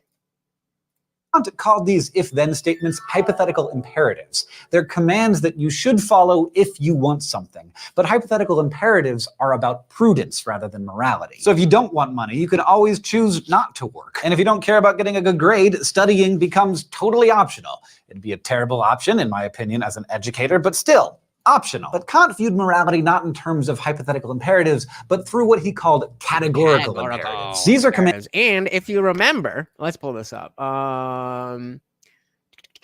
It's like Destiny philosopher. Let's see if it'll come up. No, not that one. Not that one. If it's not right here, I don't care. There's some guy that's like, I've read every philosophical treatise there ever is. One more search. Oh. We gotta talk about this in the after party. I was on the phone with I was on the phone with Jesse just before this stream. Is it? No? Okay, I can't find it. I don't care.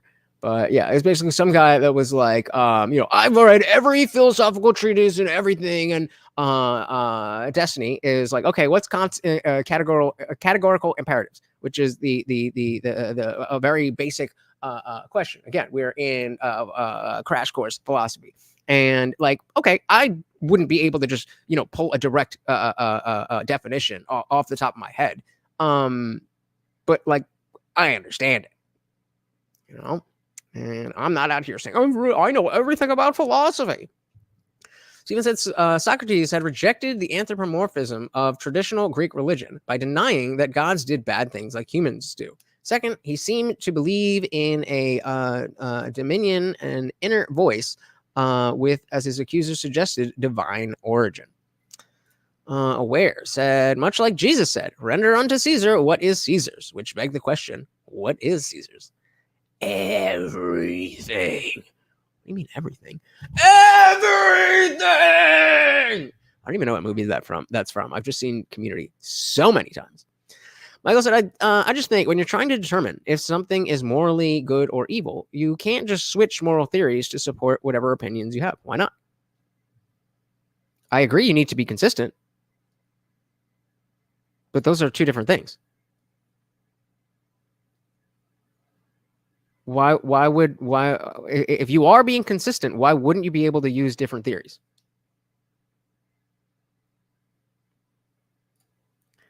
Whereas the philosophers did their best to avoid being called atheists because murder. Yep. Murder is wrong is an example of a categorical imperative.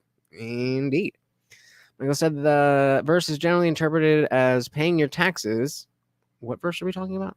Oh, the Caesar, being a good citizen, following the law of the nation you live in. Sure, okay, but how do you know? Aware said even the American forefathers just made up a word, deist, so they could avoid being killed by Puritans. I've not heard this before, but I don't. Did they? How confident are you in this? Because I feel like deism is much older than America and the founding fathers. I could be very wrong, but so guys, if you are a member of the channel, if you have this little S thingy next to your name, or it's a star in the chat, then you are invited to the after party. You just got to join the Discord. I am already in the after party. It's the Let Us Speak voice channel. It says after party with a little emoji. You just click that, and as soon as we are done here, we are headed over there. And said the Talmud is, after the Hebrew Bible, the central text of Rabbinic Judaism and the primary source of Jewish religious law and Jewish theology. The Talmud lists 8 genders. Just saying. Well, if they were using the Talmud, then maybe we would have a little bit stronger of a debate. But but they don't. Steven said Spinoza was all in on the concept of deism. That's what I thought. Yeah, that's what I thought. The god of Spinoza.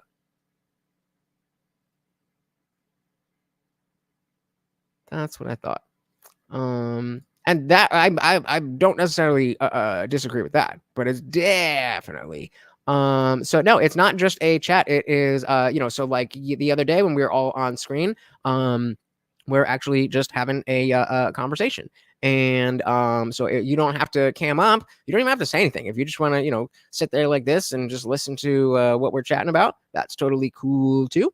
But yeah, it's a good time. It's a good time. And like I said, I'm already in there. You do not have to leave the stream to join the party. And as long as y'all are there, then we will party.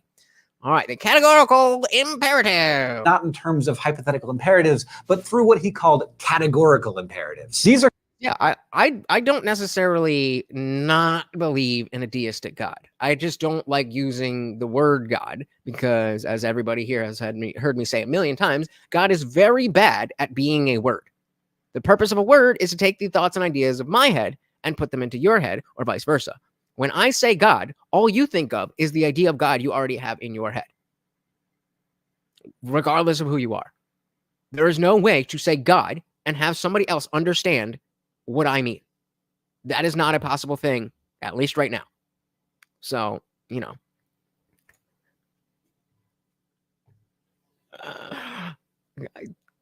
I'm just trying to think of what it would actually take me to post a TikTok dance online. And I don't know if I could ever get there, but never say never. Other commands you must follow regardless of your desires. Categorical imperatives are our moral obligations, and Kant believed that they're derived from pure reason. He said it doesn't matter whether you want to be moral or not. The moral law is binding on all of us. And he said you don't need religion to determine what that law is. Wait, what did he say? What did he say? Is binding on all of us. And he said you don't need religion to determine what that law is because what's right and wrong is totally knowable just by using your intellect. Wait a minute. It's almost like somebody else has thought of this shit before. Okay, so how do you figure out what's moral? Kant said the categorical imperative can be understood in... Good to know. There's too many. You have different names and you go in there and then we start talking and I'm like, wait, who's this? Who's that? Who is that? Who is that?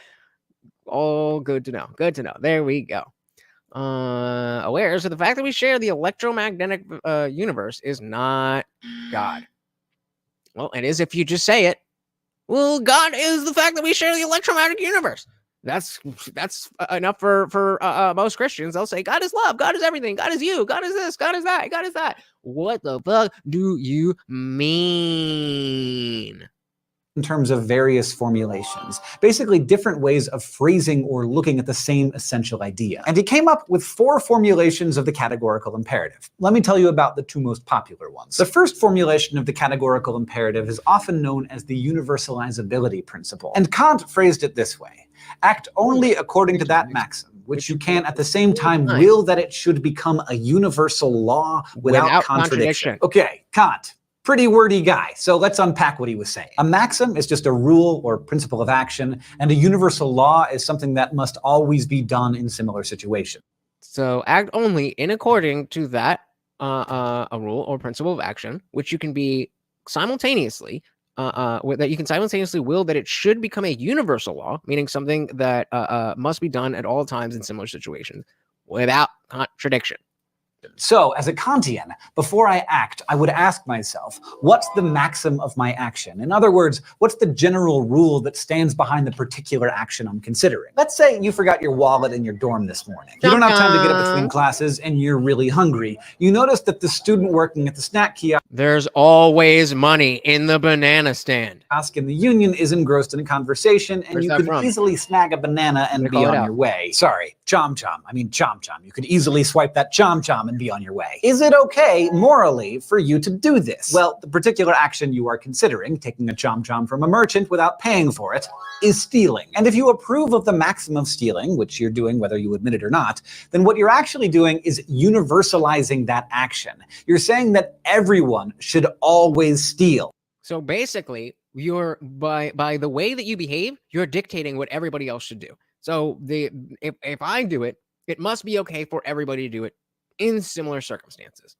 If you should be able to do it, then everyone should be able to do it. The thing is, this leads to a contradiction. And remember, Kant's wording specifically says that moral actions cannot bring about contradictions. The contradiction here is no one would say that everyone should steal all the time. Because if everyone should always steal, then you should steal the chom-chom, and then I should steal it back from you, and then you should steal it back from me, and it would never end, and no one would ever get to eat any chom-chom. Therefore, stealing isn't universalizable. So what Kant's really saying is that it's not fair to make exceptions for yourself. You don't. And again, rules for thee, but not for me. Put a 1 in the chat if you have not heard that a million times over the last 5 years. Really think stealing is okay, and by imagining what it would be like to universalize it, that becomes clear. Now, Kant's view that moral rules apply to everyone equally sounds nice and fair, but it can sometimes lead to some pretty counterintuitive results. To see how this formulation can go awry, let's visit the thought bubble. All right, thought bubble. This has been my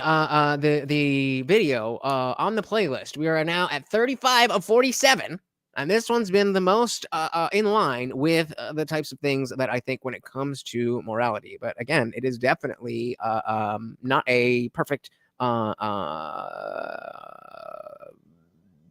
ideology or whatever you want to call it. So let's look for the holes. For some flash philosophy. That's what she said. Let's say one morning Elvira and Tony are having breakfast. Then a stranger comes to the door and asks where Tony is so he can kill him. Obviously, Elvira's impulse is to lie and say that Tony isn't around right now in order to protect him from this would-be murderer. Was this right? Or was this wrong? But Kant says she can't lie. Not ever. Not even to save Tony's life. Now we're getting into some weird stuff. You can't lie even to save somebody's life? Because again, what was the imperative? That it's not okay to make exceptions for yourself. And so if you're saying that it's okay for me to lie, then it's okay for everybody to lie. Here's his reasoning. Suppose she's at the front door talking to the stranger. You're going to need to see this. Not even to save Tony's life. Here's his reasoning. Suppose she's at the front door talking to the stranger. At the time, she thinks Tony's in the kitchen where she left him, but it turns out that he was curious about the caller, so he followed her into the living room and heard the stranger make his threats. Fearing for his life, Tony slipped out the back door. Meanwhile, Elvira, in her desire to save him, tells the stranger that Tony isn't there even though she thinks he is. Based on her lie, the stranger leaves and runs into Tony as he rounds the corner, heading away from the house, and kills him. Had she told the truth, the stranger might have headed into the kitchen looking for Tony, which would have given Tony time to escape. But she didn't. Now, by Kant's reasoning, Elvira is responsible for Tony's death because her lie caused it. Had she told the truth, only the murderer would have been responsible for any deaths that might have occurred. And this is... Hold on 1 second. Yeah. This is a... What, you come back? You got peanut butter on your nose. Look it up. You come back? No? Okay. This is the reason that when we come to the first iteration of the trolley problem, that I am not pulling the lever. I don't know who these people are. I did not send the train anywhere. I didn't tie anybody up. I am not getting involved. I am not getting involved. I said shit. Me too. Michael said, yes, where you worship the idols of your heart. So do you. Worshipping things is a natural state of humanity. Yep. You're very welcome, brother. Dilly dilly to you.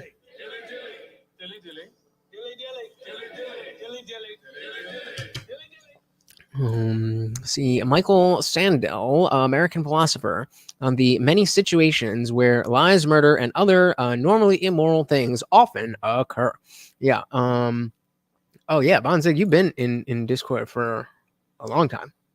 So you should just be able to click on the logo and then click on the place where you also see my logo and let us speak after party. Of course I would. Of course I would.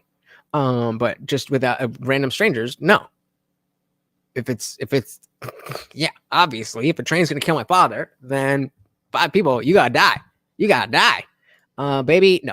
Unless I know the baby, no. As long as it is 5 strangers, then I am not getting involved. if I have a reason to get involved, meaning there is if Morty was on the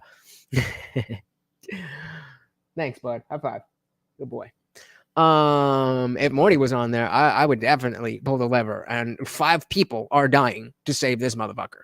But again, these things shift based on the context of the situation. Had she told the truth, only the murderer would have been responsible for any deaths that might have occurred. Now, she could have refused to answer the stranger altogether or tried to talk him out of it. But the one thing that she's never permitted to do is violate the moral law, even if others... Oh, Morty, God damn it! I don't know if you've noticed this, but all of our discussions about ethics so far have had one thing in common. God. Divine command... Hold on. Where are we at? Elvira! Truth, only the murderer would have been responsible for any deaths that might have occurred. Now, she could have refused to answer the stranger altogether or tried to talk many as it takes. Talk him out of it. But the one thing that she's never permitted to do is violate the moral law, even... But thanks, Thought Bubble. So the first formulation of the categorical imperative is about the universality of our actions. But the second formulation focuses on how we should treat other people. And it goes this way. Act so that you treat humanity, whether in your own person or in that of another, always as an end and never as a mere mean. People are ends in and of themselves.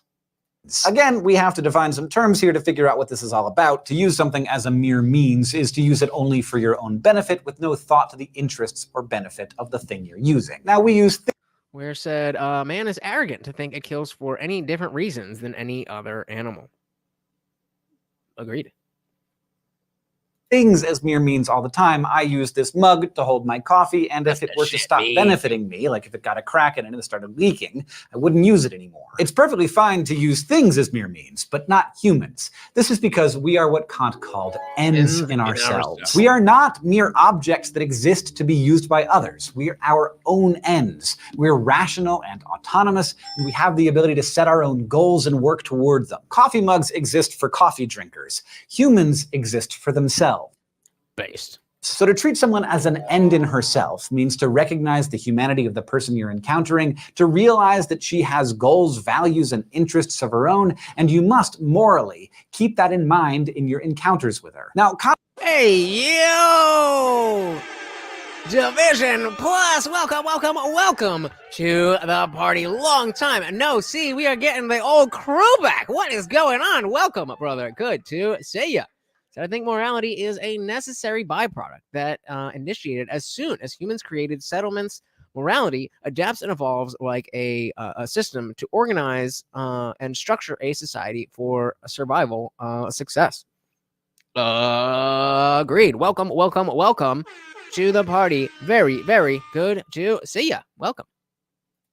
Of her own, and you must morally keep that in mind in your encounters with her. Now, Kant pointed out that we do use people all the time, and that's okay. Because most of the time we use other people as a means for something, but not as a mere means. We still recognize their humanity when we use them, and they agree to being used. So, for example, you are using me right now to get information about Kantian ethics. And you are using me to use him to get Kantian ethics.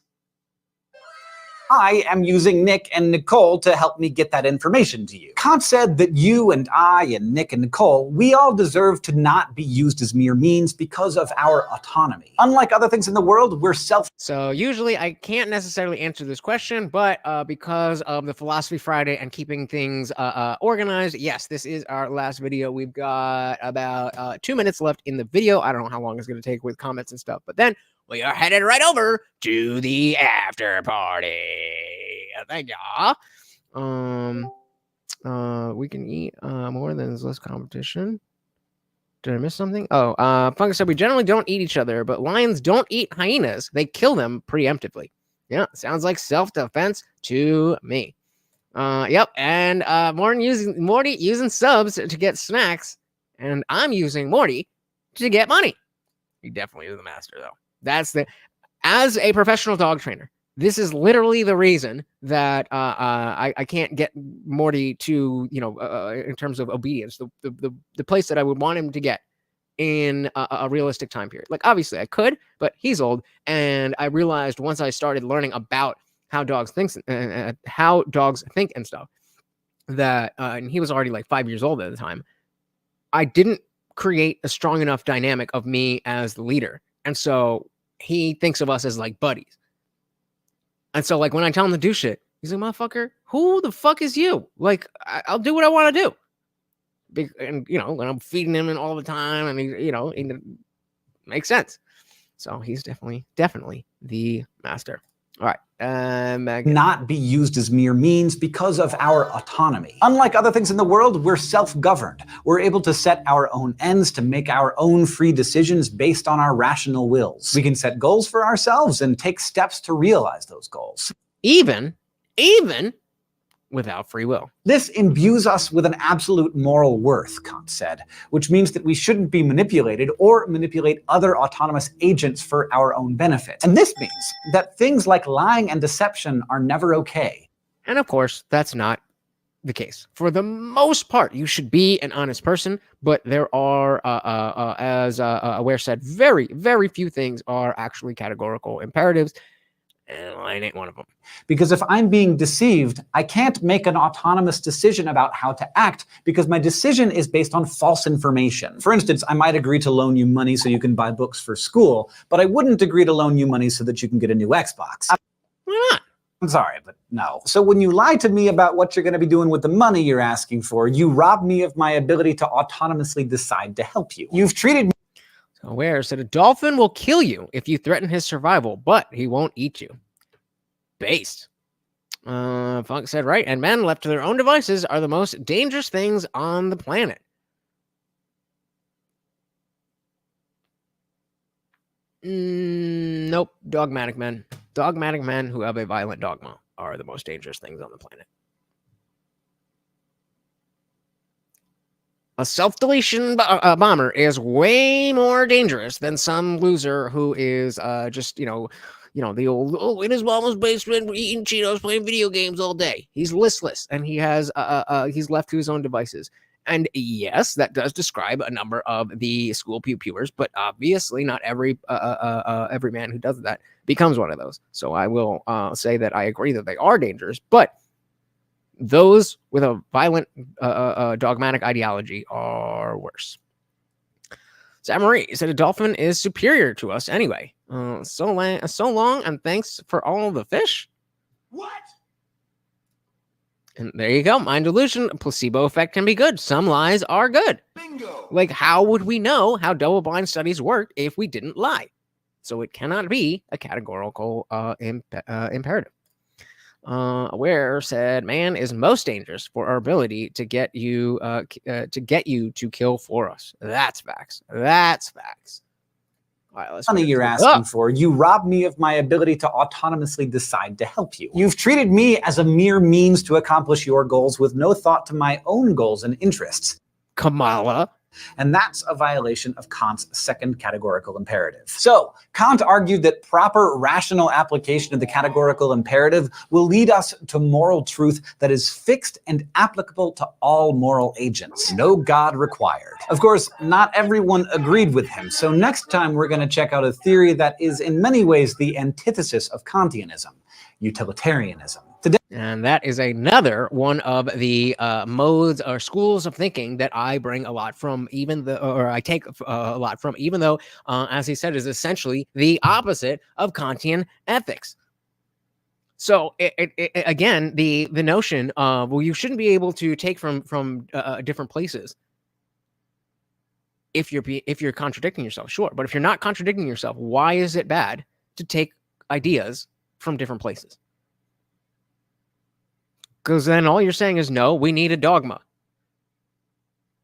And I wholeheartedly disagree with that. Like I said, nothing can make a good man commit atrocities besides dogma. It just cannot be done. It cannot be done.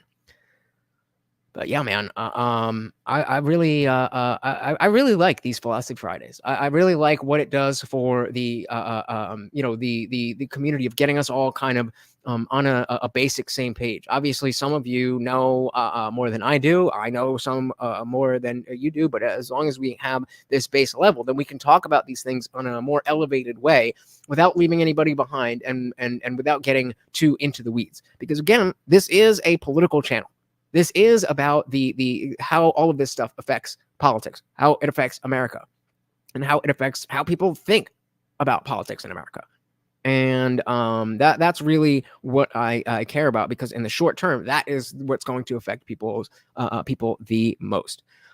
So again, a big shout out, thank you to each and every one of you. If you are new, thank you so much for coming by. Make sure you hit that like button. Make sure you hit the subscribe. I am live every Monday, Wednesday, Friday, 8 p.m. Eastern, and I try to go live at least 6 days a week. I don't know how to do it, but I try. Shout out to My Lost Interest. Said this has been a fun show. More, please, indeed. Next Friday is going to be another Philosophy Friday. Again, there is 47 videos on this playlist, and we are on number 35. So it looks, and we've been getting 3 to 4 depending on the grouping of the ideas and stuff. So we've been getting 3 to 4. So we have about 10 or so more weeks of going through this every Friday, 8 p.m. Eastern. And of course, Monday, Wednesday show is still down in the studio, breaking down some type of conversation or having my own debate like we did on Wednesday. And then Tuesday, Thursday, Saturday, Sunday, if I can, then I'll try to put something together.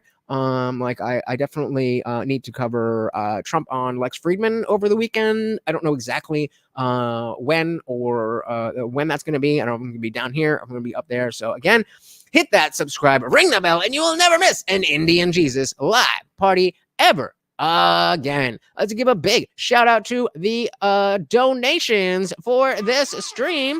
We had Chico's Bail Bonds. We had Sarah Marie. We had our boy Guam Tech coming through with the Venmo. Sarah Marie again with another one. We had our boy Nick Lou Getty with the $4.99. And of course, guys, as always, our boy, my man. I don't know where this channel would be without you, dude. I don't know where this channel would be without you. Thank you so much to the sponsor of the stream, the Funk Master General. Not just 20, another 20, and 5 gifted memberships. Let's give Morty one more handful of. Look at all of that. We got beef. We got the carrots. He loves it. Thank you so very much, guys. Remember, if you are a member, head over to Discord. I can see Nick is already in the after party, and I will be there as soon as I can shut everything down. Again, guys, you are amazing. I don't know what I would do without you, and I'm so grateful that you guys come and spend time here. It's Friday night. You could be doing anything in the world. So the fact that you're here means the world to me. Even if you're not able to give money, I completely understand that. I don't know what everybody's finances is, and I'm certainly not in a position to be, throwing money at YouTubers. So the fact that you guys are not only coming through, but supporting me and continuing to do this shows me that I got at least a little something going on. And as I always say, we are so much closer to the beginning than the end. Thank you.